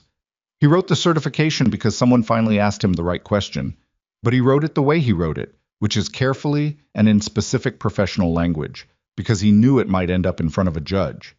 He's not a man who puts his name on something he's not prepared to defend." Harp looked at her for a moment. "You seem to know a fair amount about a notary's state of mind." "I spent an hour in his office," she said. "He's not hard to read. He's angry, and he's been angry for a long time, and he's been looking for a legitimate way to do something about it. What we gave him was legitimate." A small silence. Ruth Alderman said, to no one in particular, "That matches what I know of Hector Blaine." The conversation that followed was not smooth. It had the texture of 6 families working through their own fears in public, which is not a comfortable process. The Fowler brothers wanted to know what happened if they put their names on the letter and the challenge failed, what Marsh would do to properties that had signed on against him. Clara Petch said, with a precision that cut through the concern cleanly, that Marsh was already doing it without the letter, which was why they were standing in this yard having this conversation instead of staying home. The younger Bellamy husband said something about legal costs that revealed he hadn't entirely understood what Blaine's certification changed about the situation. And Ethan walked him through it again, and his wife listened with the focused intensity of someone who was making the decision, while her husband was still processing the information. It went on for the better part of 2 hours. The light changed. Margaret brought out water and a plate of something she'd put together from the kitchen, and the act of people eating while they talked changed the temperature of the conversation slightly, made it less like a negotiation and more like a problem being worked on together. By the time the wagons began to leave as the afternoon got long, there were 8 names on the letter. The Bellamys had signed, which surprised Eliza. She had read the wife as the decision-maker and had thought the decision might take longer. Douglas Harp had signed last, with the deliberate care of a man who had been alive long enough to know that the signature mattered more than the sentiment, and who wanted to make sure those two things were in alignment before he put his name to paper. The Fowler brothers had not signed. They had said they needed more time, and they had taken a copy of Blaine's certification home with them, and Ethan had watched them go with the expression of a man managing his disappointment competently, but not without effort. 8, he said, when the last wagon had gone. 8, Eliza said. 3 days ago you had none. I know. He was quiet. The Fowlers matter. Their property is directly adjacent to the Eastern Creek. If Marsh gets the water rights, they're more exposed than anyone except aldermen. Then they know the stakes better than anyone, she said. Give them time to sit with it. Don't go back tomorrow. He looked at her sideways. I know, she said. But you'll crowd them. They need to arrive at it themselves. He made the sound that was almost a laugh, which had become, over the weeks, a reliable signal that she had said something accurate that he found slightly inconvenient. That night, Eliza sat at the kitchen table after supper, when Ethan had gone to the office to go through the papers again, and Margaret had gone to bed, and she counted the money from the drive envelope and set it beside the number she had written down weeks ago, the number she had done the arithmetic on, twice, in front of the feed store. The drive money, plus the amount Ethan had managed to hold in reserve against the debt. She looked at the two figures for a long time. It was close. It was not enough. She was still at the table when Ethan came back through, going to get water, and he saw her face before she could arrange it into something neutral. He pulled out the chair across from her and sat down. She showed him the numbers without preamble. He looked at them. $60 short, he said. Roughly. He was quiet. If the legal challenge moves, the deadline might shift. If a judge issues a stay. That's if, she said. Yes. He rested his elbows on the table. I have equipment I could sell. The extra harness, That's another 40 maybe, not 60. I know. They sat with it. The kitchen was quiet around them, the particular quiet of late evening in a house where people have been working hard all day and the stillness is earned rather than empty. The stove had cooled. Outside, a wind had come up off the ridge, the kind that carried a first real suggestion of coming cold. The Fowler brothers, Eliza said after a while. Ethan looked at her. If they sign the letter, it changes the weight of the legal case considerably. And if the legal case is stronger, she paused. Do they have money in the bank? Not Marsh's bank, somewhere else. He thought about it. Callow County Savings. They've been with them since before First Regional existed. $60, she said. If the case is strong enough, and if they understand what they're protecting, I can't ask them to loan me money, Eliza. No, she said. You can't. She looked at him across the table. But I can ask Ruth Alderman if she knows someone who would consider a short loan against a property that is demonstrably worth more than the debt against it, now that the legal case has changed its position. He looked at her for a long moment. There was something in his face that was complicated. The pride of it, still, the difficulty of being the person who needed rather than the person who provided. She had watched him work on this for weeks, the slow revision of a man who had built his self-understanding around being self-sufficient, encountering a situation where self-sufficiency alone was going to lose. This county's going to remember, he said, that Ethan Caldwell couldn't manage his own affairs. This county, she said, is going to remember that Ethan Caldwell built a coalition of 8 families in 4 days and challenged a fraudulent loan document with a certified notary's testimony and won. She held his eyes. That's the story, if we do this right. You get to choose which version of yourself this situation makes. He was quiet for a long time. Talk to Ruth, he said. She did, the next morning. Ruth Alderman listened to the $60 problem over coffee at the Alderman kitchen table, while her husband was out on the property and they had the house to themselves. and she was quiet for a while when Eliza finished. It's not the money, Ruth said. My husband would say yes to $60 if the case is sound. He believes in the case now. Blaine's certification changed that.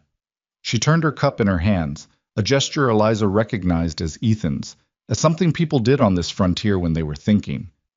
What I need to know is whether you're going to be there at the end of this, you and Caldwell. Eliza looked at her. Not as hired help, Ruth said carefully. I know you work there. I mean, whether this is something that lasts. Because if it is, the loan is easy. If you're going to be gone in 6 months, and Caldwell is going to be back to doing this alone. She didn't finish the sentence, but the shape of it was clear. I'm not going anywhere, Eliza said. Ruth looked at her. Does he know that? Not in so many words. Ruth made a sound. Well, she got up to refill the coffee. That's a conversation you probably need to have before you go into a bank together and challenge Doyle Marsh's financial interests. One thing at a time, Eliza said. Sure, Ruth said, with the tone of a woman who thought the ordering was wrong but understood she wasn't going to win that argument today. The $60 was agreed upon before Eliza left, with a handshake and a timeline tied to the outcome of the legal challenge. It was not a perfect solution. There was no perfect solution in this situation, only a series of adequate ones assembled in the right order. But it made the number work, and the number working was what they needed. She got back to the ranch to find Ethan in the yard, talking to a man on horseback. She didn't recognize a young man, professionally dressed for a frontier setting, with the organized quality of someone who was used to being in places on behalf of someone else. He was handing Ethan a letter. She waited until the rider left and then came across the yard. Ethan was reading the letter with his jaw tight. What is it? She said. He handed it to her without speaking. It was from First Regional Bank, signed by the bank manager, a man named Colville, whose name she had seen on the original loan documents. It was brief and formally worded, and what it said, beneath the formal language, was that the bank had become aware of an inquiry into the terms of the Caldwell loan and wished to advise Mr. Caldwell that the loan terms were standard and legally sound, and that any deadline associated with the note would be enforced as written. It further noted that the bank's legal counsel had been engaged, and that any documentation challenging the terms of the note would be reviewed and contested. They knew about Blaine's certification. Someone had told them. Eliza read the letter twice, and then she looked up at Ethan. Who knew about the certification beyond the people in this yard? He was already working through it. Blaine himself, his office, the writer he sent with the message. He paused.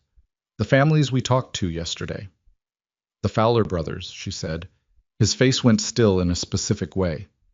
They didn't sign, she said. They took a copy of the certification home. They wouldn't...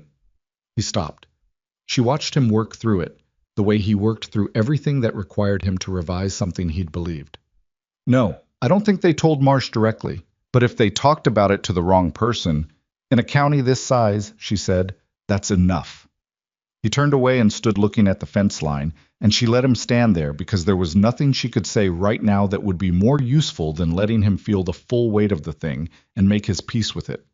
After a while, he said, They've got a lawyer now. We expected that. We didn't have a lawyer. No, she said. We have Blaine's certification, 8 signatures, and a justice in Callow County that Alderman's brother-in-law contacted.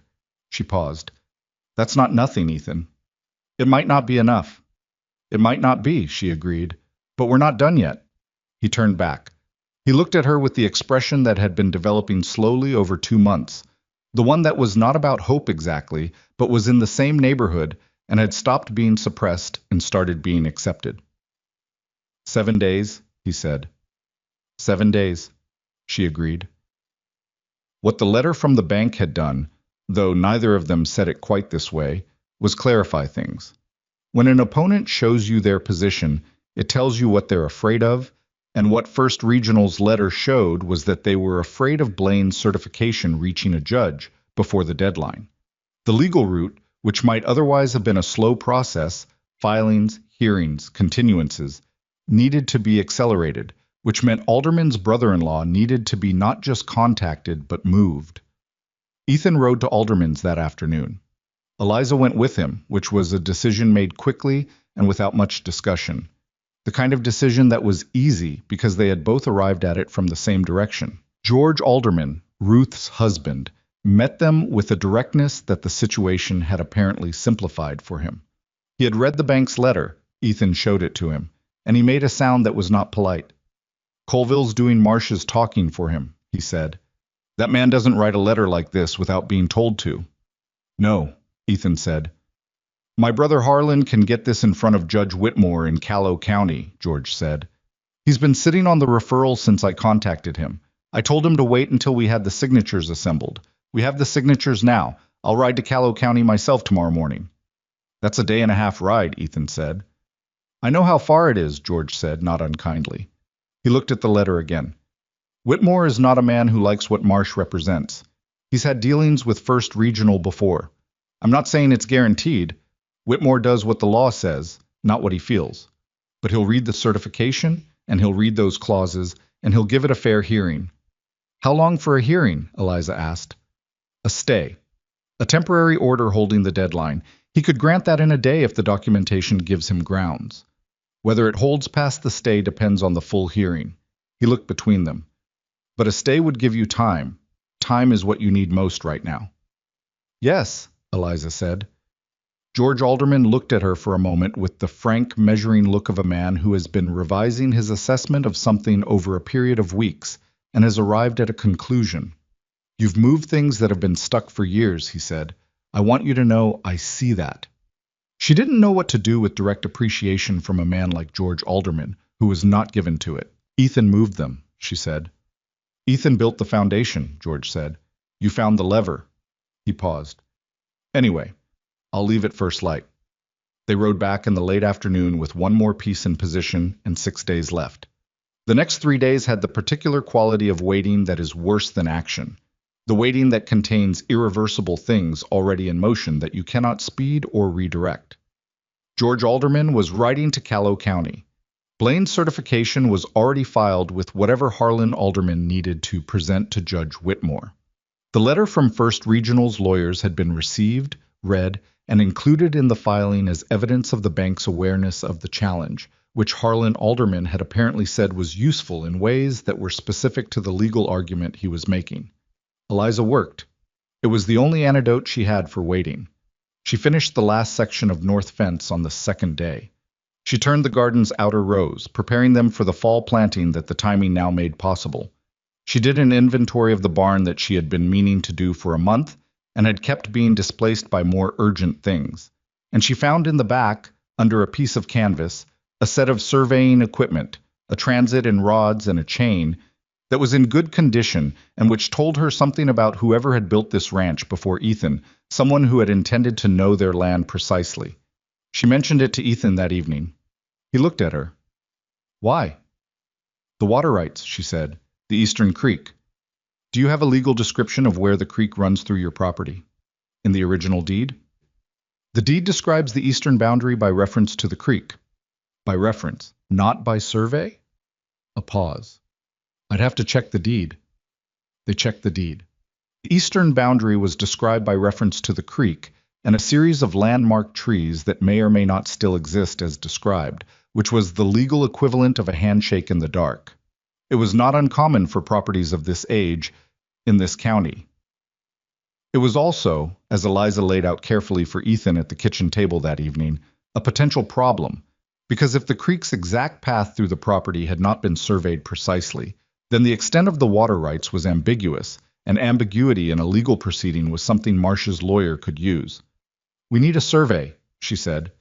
He looked at the equipment she had brought in from the barn. I don't know how to use that. I do, she said. He looked at her. My father surveyed land, she said, before he died. I went with him for 2 summers when I was young. I haven't done it in 20 years, and I'd want someone to check my work, but the basic principles don't change. She paused. If we can produce a proper survey of the eastern boundary with the creek's exact position, we give the judge something specific rather than something ambiguous. It helps. In 4 days, he said. It's one creek boundary, she said, not the whole property. He looked at the equipment for a long moment. All right. They went out the next morning before the light was fully established.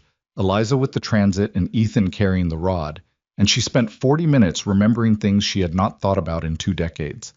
The first readings were uncertain. She corrected herself twice, made Ethan move the rod back, recalculated. He did not say anything about the corrections. He moved when she told him to move and held the rod steady and waited with the patience of someone who understood that the work mattered more than the pace. By mid-morning, she had the eastern boundary mapped. By noon, she had the creek's position documented at 11 points along the property's edge, with measurements that anyone who knew surveying could verify. Her hands shook slightly when she wrote up the notes, not from fear, but from the accumulated effort of a task that required more precision than she'd remembered. And Ethan, coming back from where he'd planted the last rod, looked at her hands and then looked away without commenting. She appreciated that.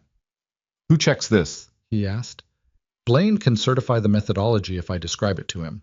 And there's a land surveyor in Harrow. Older man, works out of the back of the hardware store. I've seen his certificate on the wall." "Bowers," Ethan said. "Can he be trusted?" "He doesn't like Marsh much. Had a dispute with him over a property line 6 years ago." He paused. "Most people in this county have had a dispute with Marsh over something." "Good," Eliza said. "Let's go see him." Bowers was a meticulous man who went through her measurements with the focused attention of someone who loved accuracy for its own sake and had strong feelings about it being done correctly. He found 2 minor errors, not in the creek position, but in the angle measurements of the boundary corners, which he corrected with the gentle superiority of a craftsman encountering someone who learned from a parent rather than a school. He had the corrected survey certified and signed by 3 in the afternoon, and when Ethan asked what he owed him, Bowers said, "Nothing. If that survey ends up in front of a judge and makes Doyle Marsh's day difficult, that's payment enough." They had the survey, the certification, and the letter of 8 signatures when George Alderman rode back from Calhoun County on the evening of the 5th day. He was tired in the specific way of a man who had ridden hard for 3 days and had not slept enough and was carrying news that he had been turning over in his mind for the last 12 hours. He sat in the Caldwell kitchen and accepted coffee from Margaret and said, before anyone asked, "Whitmore granted a stay." The room was quiet. "The stay holds the deadline for 30 days, George said. That gives time for a full hearing on the validity of the loan clauses. Harlan filed the certification, the signatures, and the survey with the application, and Whitmore said—" He paused, with the air of a man quoting carefully. "He said the survey was particularly persuasive in establishing the specific value of what the loan structure appeared designed to obscure." He looked at Eliza. That was his language, not mine. Eliza sat with that for a moment. The survey. She had found the equipment under a canvas by accident, had suggested it on an instinct about legal ambiguity, had done it on measurements she half remembered from 2 summers with a father who had died when she was 12. And it had apparently been the specific thing that moved a judge toward granting a stay. She did not say any of this. She just sat there in the kitchen of the Caldwell Ranch with her coffee and let the relief move through her without making a performance of it. Ethan was looking at her. "The hearing is in 18 days, George said. "Marsh will have legal representation. We should too." "Harlan?" Ethan started. "Harlan's a justice, not a lawyer. He knows someone in Calhoun County who does this kind of work. Challenges to loan terms, property rights. He says she's expensive and very good." He paused. "She'll want to see everything we have before she commits." "Then we send her everything we have," Ethan said. George finished his coffee and stood up with the careful movements of a man whose body was reporting on the ride. "The stay buys the time. The hearing decides it." He looked between Eliza and Ethan. "Get a good night's sleep. Tomorrow you start preparing." He left, and the 3 of them, Ethan, Eliza, Margaret, sat in the kitchen for a while afterward in a silence that was different from the silences before. Not the silence of people holding something difficult. The silence of people who have crossed a specific kind of distance and are catching their breath. Margaret said, eventually, "I'll make more coffee." It was the most Margaret thing she could have said, and it was exactly right. The following days were preparation in a form that Eliza had not done before. Not physical, not agricultural, but documentary. They assembled everything: the original loan, both modifications, Blaine's certification, the survey, the 8-signature letter, the bank's response letter, every piece of correspondence that touched the property. They organized it in the order Harlan Alderman suggested, which was the order a lawyer would need to read it to understand the case most clearly, and they sent it to the woman in Cowboy County. Her name was Ada Pierce, and her letter in response was brief and precise and contained, in its professional brevity, a confidence that was more reassuring than any number of warm words would have been. Ada Pierce wrote back in 48 hours. She wrote that the case had merit. She wrote that she had seen loan clause structures of this kind before, though rarely executed with this degree of deliberate obscurity, and that Blaine's certification was, in her assessment, unusually strong. She wrote that she would represent Ethan Caldwell at the hearing in Cowboy County in 16 days, and that her fee was a specific number which was large, but which, she noted, was recoverable as part of the proceedings if the challenge was successful. Ethan read the letter at the kitchen table and then set it down carefully. "She thinks we can win," he said. "She thinks we have a real case," Eliza said. "That's different." "I know the difference," he paused. "But she's seen things like this before and she took it. She didn't have to take it." That was true.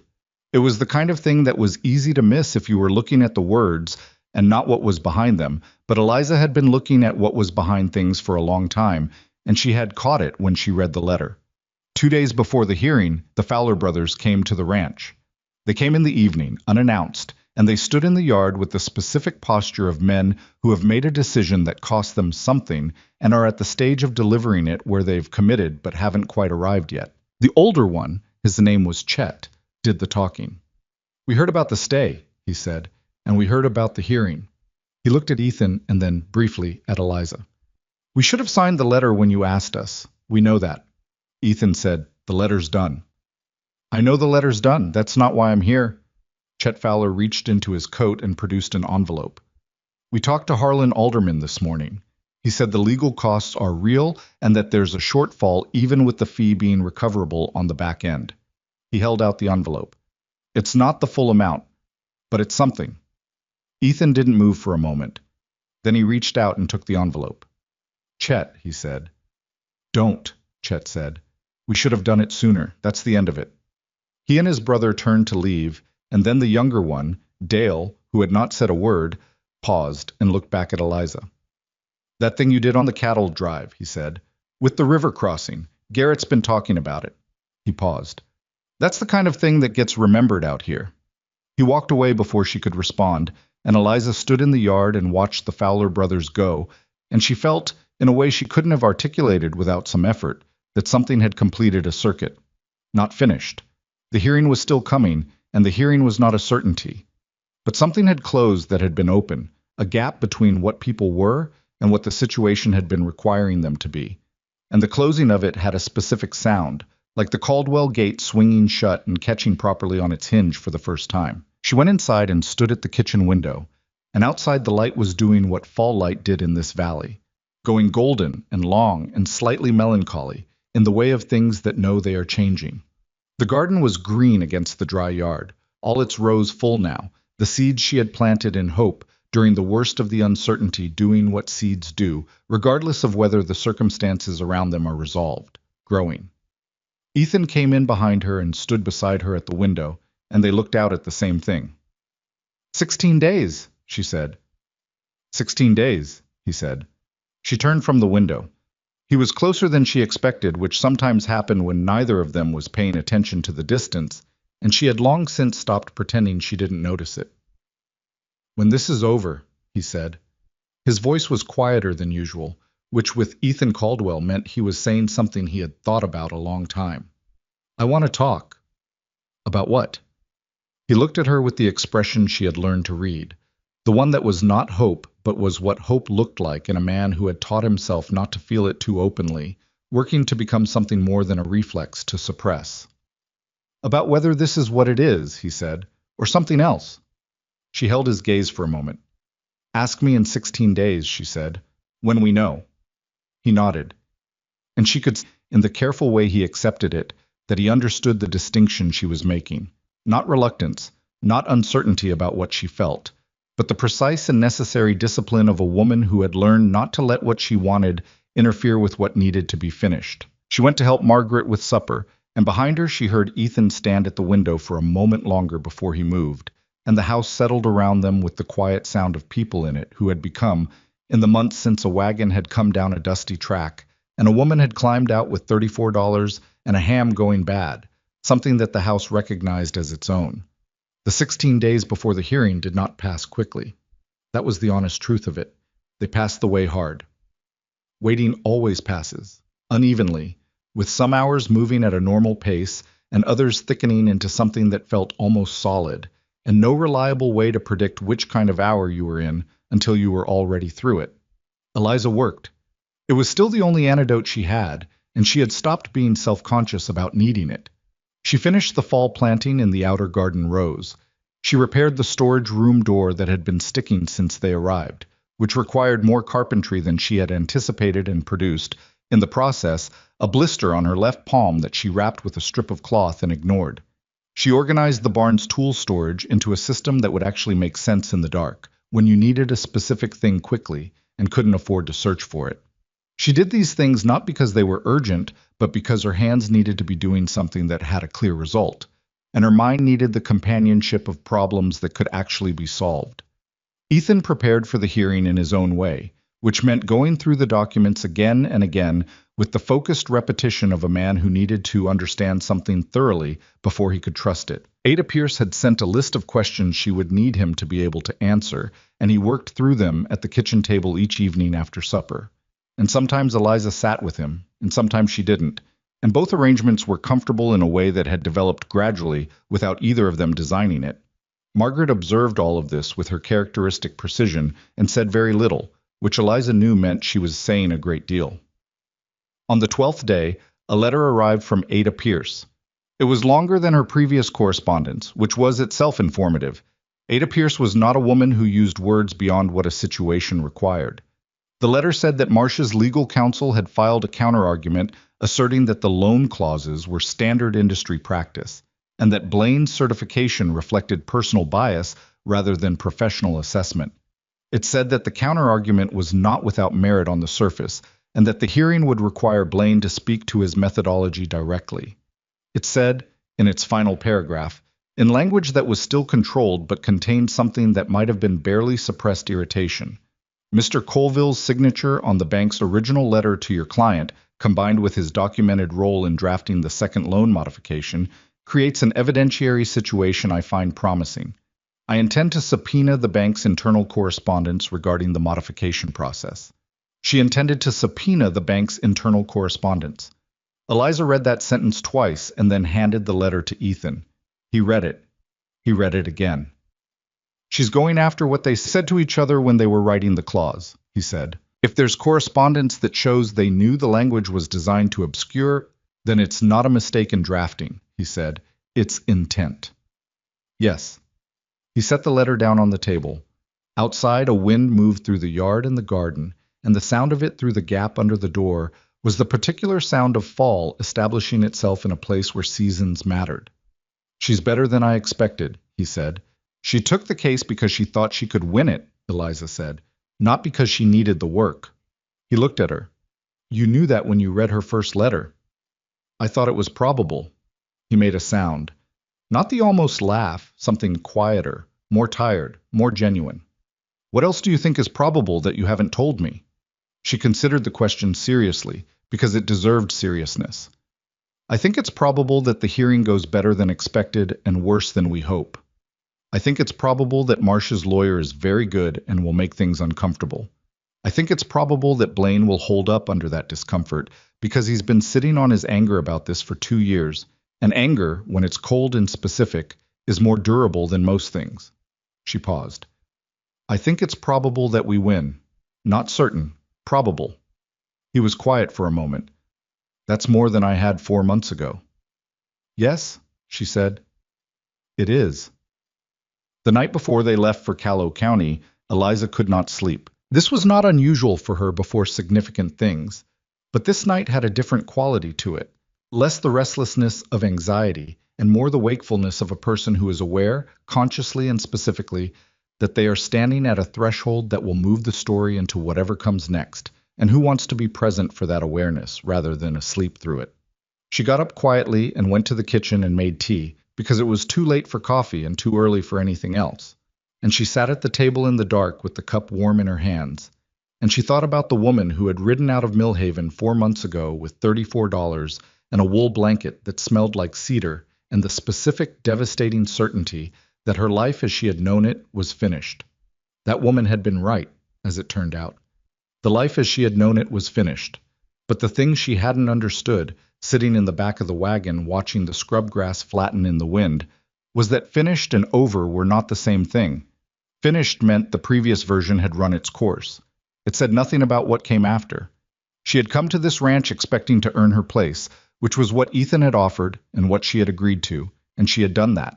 She had done it through the garden, and the fence, and the cattle drive, and the river crossing, and the survey equipment found under a canvas in a barn, all of it accumulating into something she hadn't been trying to build, and had built anyway.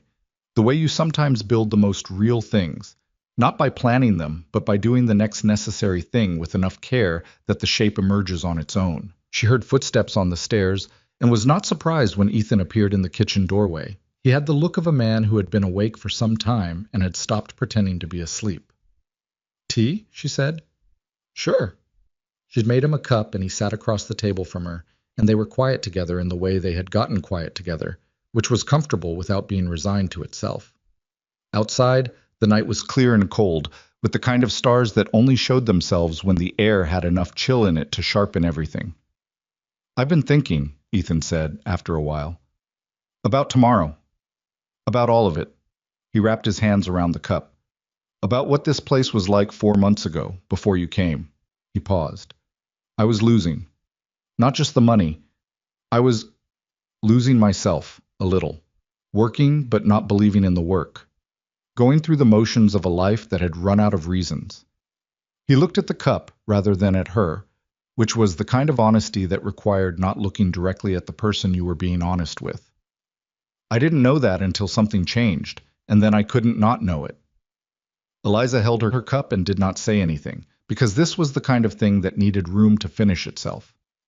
"What you did on that drive," he said. "What you did with Blaine, and the survey, and the neighbors. I could tell you it was for the ranch. I could tell you it was practical. It was practical, but it was also—" He stopped. Started again. "It was also someone caring whether this place survived, caring about what I'd built, even when it was falling apart. I didn't know what that felt like until I had it." She looked at him across the kitchen table. He looked up from the cup. "Ethan," she said quietly. "I know," he said. "After the hearing." "After the hearing," she agreed. And the way she said it, not as a dismissal, but as a promise, as a held thing, a specific thing, they were both keeping carefully until the other business was finished, settled between them with the weight of an agreement. He nodded, finished his tea. After a while he went back upstairs, and Eliza sat in the kitchen a little longer, in the company of the dark and the cold stars outside the window, and the particular peace of a person who knows what they are going toward, whatever form it takes. She slept before the morning came. They rode to Callow County in 2 wagons, Ethan and Eliza in one, George and Ruth Alderman in the other.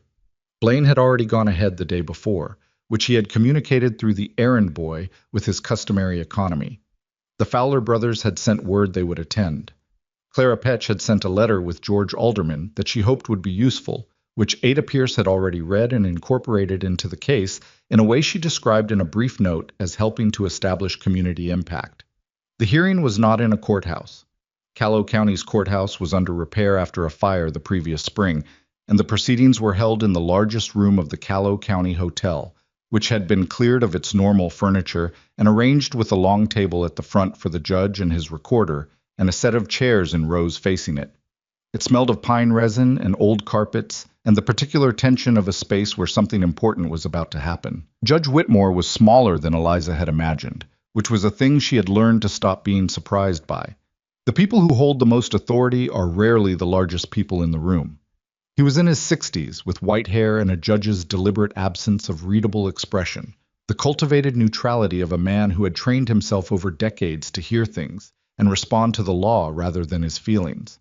He would have been difficult to read if she hadn't been watching him since before the hearing formally opened, and what she was reading was not his face but his hands, the way they stilled when something interested him, the way they moved when he was waiting for the interesting thing to arrive. Doyle Marsh was present. He sat on the far side of the room with two men Eliza took to be his lawyer and an associate, and he sat with the particular stillness of a man managing his reaction to a situation he had not expected to be sitting in. He had looked briefly at Ethan when they came in, and then at Eliza, and the look he gave her was different from the one he'd given Ethan. It was the look of a man recalibrating the source of a problem he had misidentified. She met it with the same directness she had brought to every assessment she'd been subjected to since the age of 24, which is to say completely. Ada Pierce was exactly what her letters had suggested, a woman in her late 40s who dressed with the deliberate precision of someone who understood that how you presented yourself in a room like this was itself an argument. She shook Eliza's hand with a quick, specific grip and said, without preamble, "Blaine is ready. I went through his testimony with him this morning. He's solid." Then she turned to Ethan and said the same thing about his role in the proceedings, which was to answer specific questions about what he had understood when he signed the second modification, and to do so concisely and without editorializing. "Say what's true," she told him. "Don't say more. The document makes the argument, not your feelings about it." Ethan looked as though he was not sure he liked that instruction, and then he nodded, because it was right. The hearing opened with the kind of procedural formalities that are necessary and tedious in equal measure. Judge Whitmore reviewed the documentation, the original note, the modifications, Blaine's certification, the survey, the letter of signatures, Ada Pierce's filing, and the bank's counter-argument. He reviewed it with the same unhurried thoroughness that he appeared to bring to everything, and the room waited while he read, which took time because he was actually reading. Marcia's lawyer was a man named Carver, from a firm in the capital that handled banking and property law for clients with the resources to hire a firm in the capital. He was polished in the way of people whose polish is genuine rather than performed, and he made his opening argument with the organized confidence of someone who had made similar arguments successfully before. The loan was standard. The clauses were industry practice. Blaine's certification was the work of a local notary with no formal legal training who had allowed personal history with the bank to color a professional assessment. The survey was not germane to the loan terms. The challenge lacked the evidentiary foundation to warrant the extraordinary relief of invalidating a legitimate financial instrument. It was a good argument. Eliza listened to it with the careful attention she gave to things that were capable of defeating her, which she had learned was the only way to actually understand them. Then Ada Pierce stood up. She did not raise her voice. She rarely did, Eliza suspected. She was the kind of advocate who understood that volume was the tool of people who needed to compensate for something and who had nothing to compensate for. She walked the judge through the clauses with the methodical precision of someone who had spent the past 2 weeks living inside those documents, and she identified, one by one, the specific ways in which the language of the second modification had been constructed to accomplish two things simultaneously: to appear, on a quick read, to be a routine adjustment, and to function, on a slow read by someone looking for leverage, as a mechanism for calling the loan at will. "This is not sloppiness," she said. "This is craftsmanship. And craftsmanship of this kind applied to a document that disadvantaged the signing party is the definition of the problem before this court." Then she called Hector Blaine. He was better than Eliza had hoped, and she had hoped well. He sat in the chair that had been positioned facing the judge's table with the particular composure of a man who had been preparing for this specific moment for 2 years without knowing it, who had filed away every observation about that document in a part of himself that had been waiting for someone to ask the right question, and now that the question was being asked in front of a judge, he could answer it with the full weight of everything he had been sitting on. He walked through his methodology without hedging. I explained what he looked for in a document of this kind and why, and he identified the exact paragraphs that concerned him and what specifically concerned him about them. And he said, when Carver attempted to characterize his opinion as personal rather than professional, in 23 years of notarial work, I have certified thousands of documents. I know what language designed to obscure looks like because I have been asked, on 7 prior occasions, to certify documents with similar characteristics, and on 4 of those occasions, I declined. This document I certified because my role required it. My professional judgment about what it contained, I kept. Those are different things, and I maintain both. Carver pushed on the personal history angle. Blaine acknowledged a prior professional dispute with First Regional without elaboration and without visible affect, and then said, If you're suggesting that dispute makes me incapable of reading a document accurately, I'd invite you to find an error in my reading of this one. There was a silence in the room following that. Then Ada Pierce introduced the subpoenaed correspondence. This was the moment Eliza had been waiting for without knowing its exact shape. The internal correspondence from First Regional, emails and memos between Colville and the bank's counsel, and in 3 specific messages, Doyle Marsh himself, had been produced under the court's subpoena 3 days earlier, and Ada Pierce had spent those 3 days preparing what she was about to present. She presented it quietly and in order. The messages were not dramatic confessions. They were the operational correspondence of people who assumed they were operating inside the law because they had paid someone to write the law in their favor, and who discussed the Caldwell loan with the casual precision of business people discussing a managed process, rather than the manipulation of a private individual's livelihood. There was a message from Colville noting that the modification language had been structured to provide maximum flexibility for acceleration. There was a message from the bank's counsel describing the specific circumstance under which acceleration could be triggered as purposely broad to allow discretionary application. And there was a message from Marsh to Colville, dated 6 weeks after Ethan had turned down his purchase offer, that said simply, "The Caldwell situation needs a longer solution. Talk to counsel about the modification schedule." The room was very quiet after Ada Pierce finished reading that last message into the record. Judge Whitmore had gone still in the specific way that Eliza had been watching for, his hands flat on the table, his attention completely concentrated. Carver was writing something quickly on the paper in front of him. Marsh, across the room, had the expression of a man discovering that the private language of his confidence had traveled somewhere it was not intended to go. Carver's response to the correspondence was competent and controlled, which was what you got when you hired someone from a capital firm. They did not crack under pressure, they adapted. He argued context in normal business communication and the distinction between managing a financial instrument and improper conduct. Some of it landed, not all of it. Ethan was called to speak about the modification signing. He answered Ada Pierce's questions with the exactness she had instructed him to bring, what he had been told when presented with the modification, what specific language had been pointed out to him, what he had understood the changes to mean. He did not editorialize. He did not perform. He said what was true, and what was true was sufficient. When Carver cross-examined him, Ethan looked at him with the flat, patient expression of a man who had been doing hard work for a long time and had no interest in being made uncomfortable by someone whose hardest day was probably spent in an office, and answered each question directly without giving an inch of ground he had not already decided to give. Carver, after a few attempts to find an angle that wasn't there, moved on. The hearing had run most of the day. Judge Whitmore called a recess and went somewhere to think, which was what judges did, and the room broke into the specific movement of people who have been sitting tensely for hours and need to be upright and in motion. Eliza found herself standing outside the hotel in the cold air with Ruth Alderman, who was not given to nervous waiting but was doing a version of it. "How do you think it went?" Ruth said. "I think Ada Pierce did what she said she would do," Eliza said. "The correspondence was what it was. Whitmore saw it." Carver made arguments. "He did." She paused. They were good arguments for a normal situation. This situation stopped being normal when Marsh sent that message to Colville 6 weeks after Ethan turned down his offer. Ruth was quiet for a moment.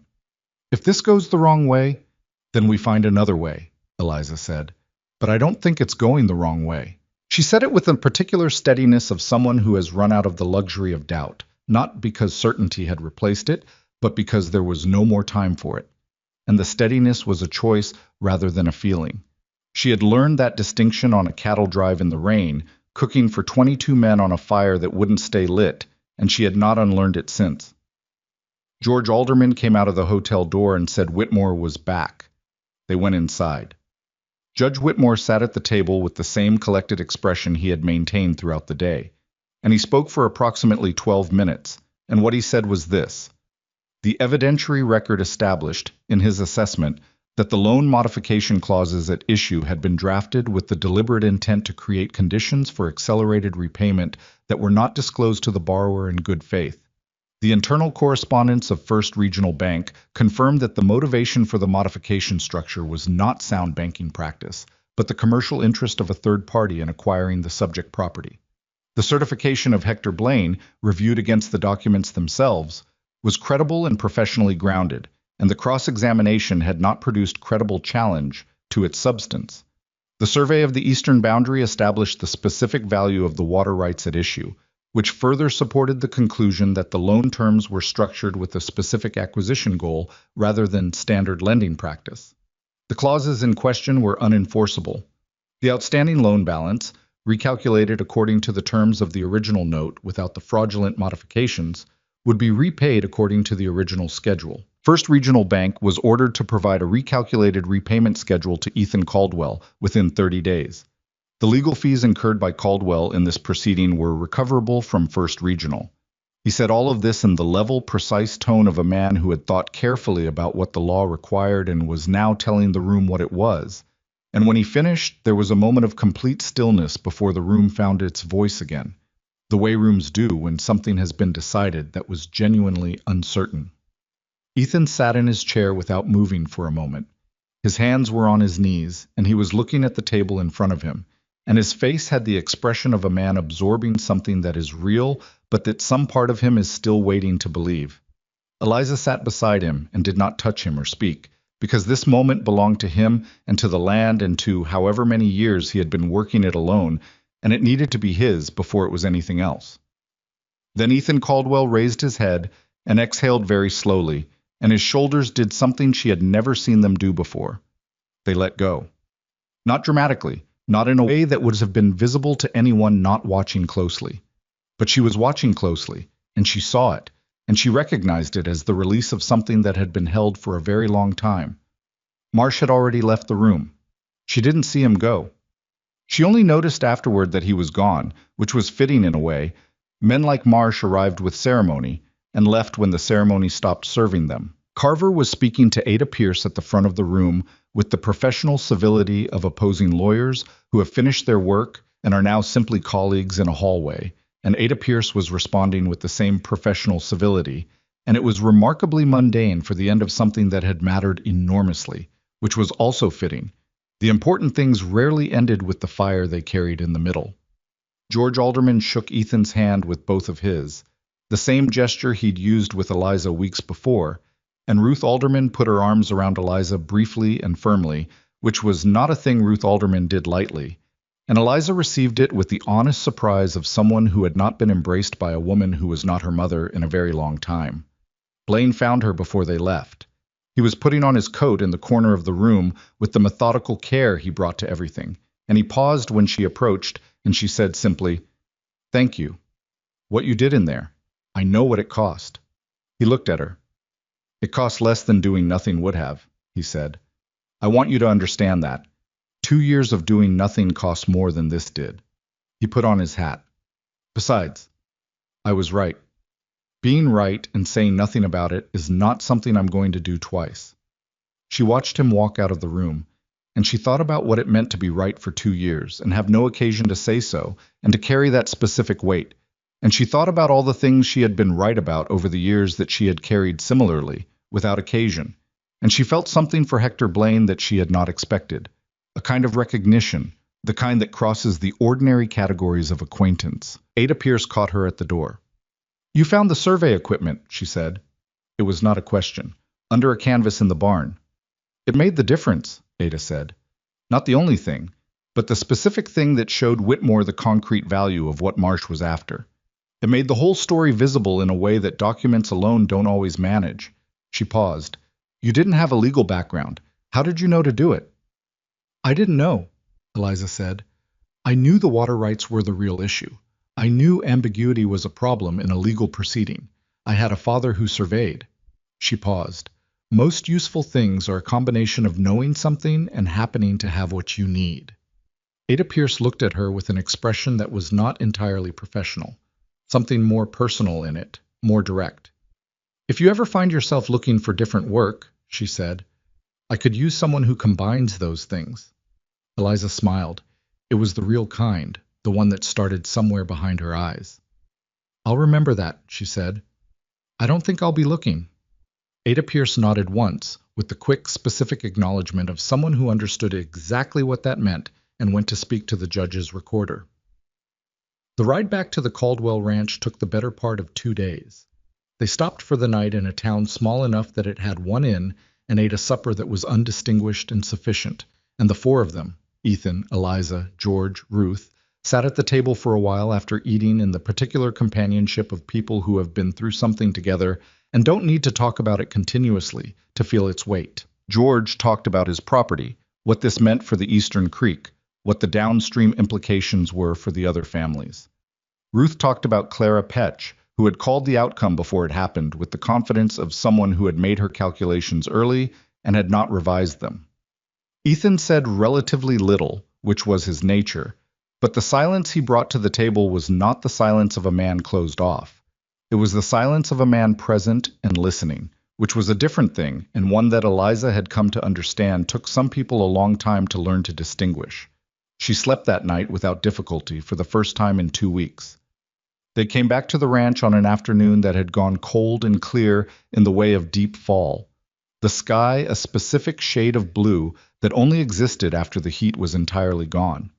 The garden was gold and brown at its edges now, the things that had finished their season doing what finished things do, and the center rows still held the green of the fall plantings she'd put in during the waiting period. The gate opened smoothly. The barn door was plumb.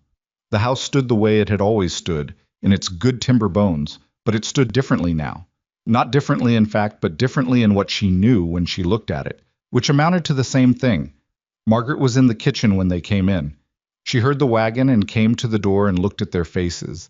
And she read what was there with the speed of a woman who had spent a lifetime reading faces accurately, and she said, "Good," and went back to what she was cooking. That was the whole of her response, and it was complete. Ethan fed the horses and Eliza helped, and they worked in the easy silence that their shared silences had become. And afterward, when the barn was closed and the tools were put away, and the cold was settling in earnest, they stood in the yard as they had stood in it many times before, looking at the fence line and the garden and the open land beyond. "I want to talk," Ethan said. "Yes," she said. He looked at her. He was not a man who performed emotion. She had known that from the start. From the first morning when he had taken the coffee cup without looking up and said 2 words about the fence. What he felt was in him the way the structure was in the house. Foundational, not decorative. "I want you to stay," he said, "not as hired help. I want you to stay because I would like to build something with you that—" He stopped. Started again, which was one of his tells when he was being more honest than came naturally. "I haven't wanted to build anything with anyone in a very long time. I'd stopped thinking that was a thing that was available to me. And then you climbed down from a wagon in my yard and asked me about fence posts, and I realized—" A pause. "It's slow. It's been slow. But it's been real. And I want to know if you want the same thing." Eliza looked at him in the cold afternoon light, in the yard of the ranch that she had repaired and planted and fought for, and she thought about the woman in the wagon who had known her life was finished, and she thought about how right that woman had been and how much she had gotten wrong at the same time. The life was finished. It had made room for this one. "I want the same thing," she said. He nodded. Once, with the same careful weight he brought to every acknowledgement of something real. And then, because he was Ethan Caldwell, and extravagance was not in his nature, he reached out and took her hand in the cold air, and they stood in the yard together for a while in the particular warmth of people who have worked very hard and arrived somewhere worth being. They went inside when the cold made staying out impractical, and Margaret had supper on the table, and the kitchen smelled of the things that kitchens smell of when they have become fully themselves: food and warmth, and the accumulated presence of people who are living deliberately in a space rather than simply occupying it. The winter that followed was hard in the ordinary way, which meant it had its share of difficulty and also its share of the kind of days that make difficulty worth enduring. The recalculated loan statement arrived from First Regional at the end of November. The original terms, without the fraudulent modifications, with a repayment schedule that was demanding but achievable, and which Ethan reviewed at the kitchen table with Eliza beside him and a pencil in his hand, going through the numbers with the focused calm of a man who now knew exactly what he was dealing with. The legal fees recovered from the bank covered Ada Pierce's costs entirely, and left a small surplus that Ethan, after a conversation with Eliza that lasted most of a Sunday morning, put toward the equipment that the ranch needed most. He returned $60 to the Fowler brothers with a note that was brief and without elaboration, which was the correct way to do it, and Chet Fowler came by 2 weeks later and handed back 20 of it and said to put it toward the fence, which needed more work, and Ethan accepted this with a nod, and the specific look of a man who was learning that accepting help gracefully was itself a skill worth developing. Ruth Alderman came by in December with a pie and stayed for the afternoon, and she and Margaret talked in the kitchen with the particular ease of two women who have recognized in each other something compatible.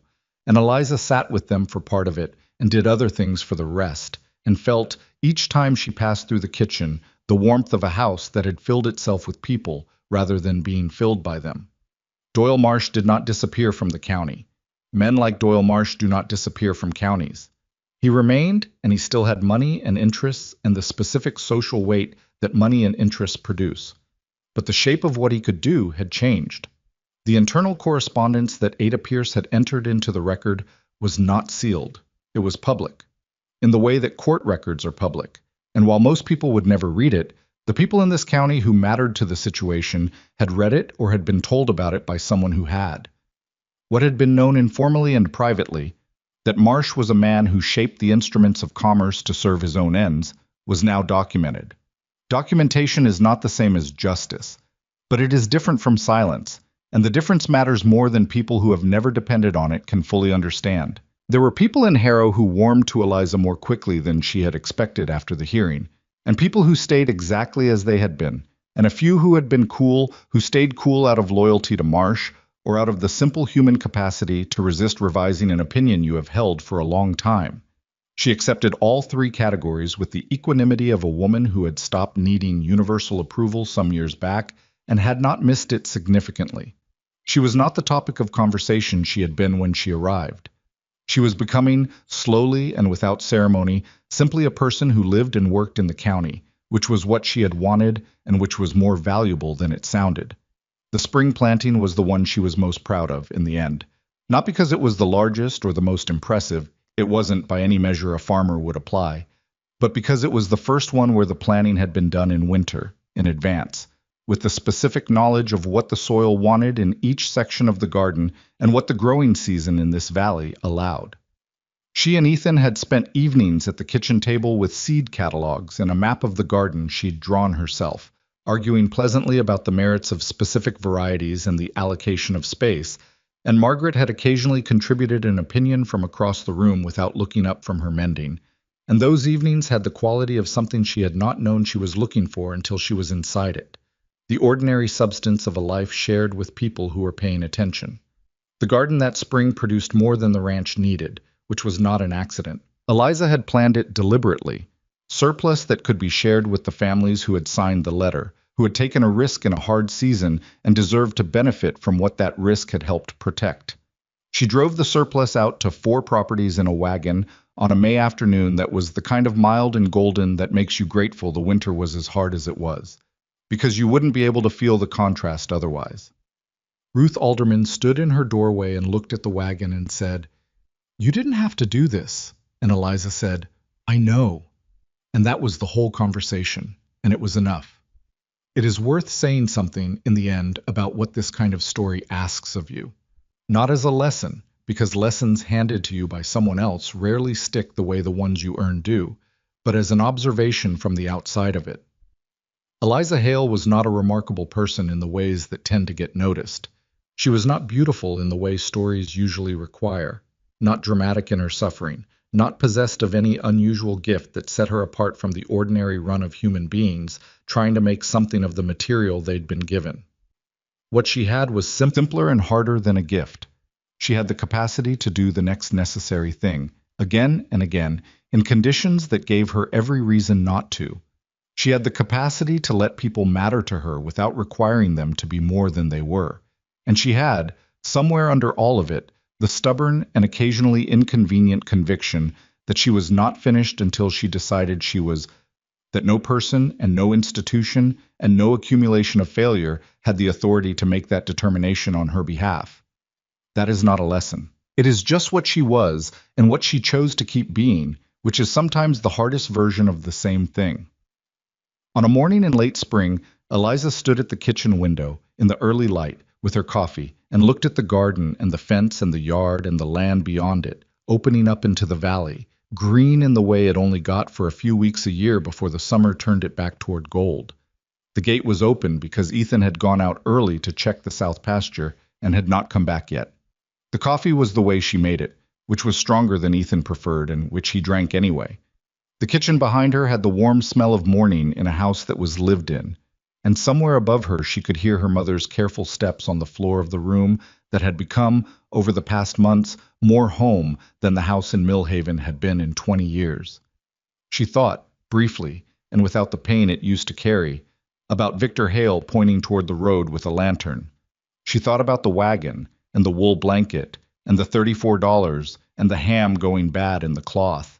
She thought about the woman who had arrived in this yard with nothing but the knowledge that her previous life was finished, and the uncertainty of what that meant for what came next. She looked at the garden, at the fence, at the gate open on its good hinge. She did not think the word home the way you think a word you are noticing for the first time. She thought it the way you think a word that has been true for a while, and that you are simply catching up to, quietly and without surprise, and with the particular gratitude of a person who has been paying attention. The gate swung wider as Ethan came back through it from the south pasture, and he raised a hand when he saw her at the window, the simple gesture of a man returning to a place that was expecting him. And she raised her coffee cup in return, and the morning went on around them the way mornings do when the hard part is over, and the living is the main work left to do.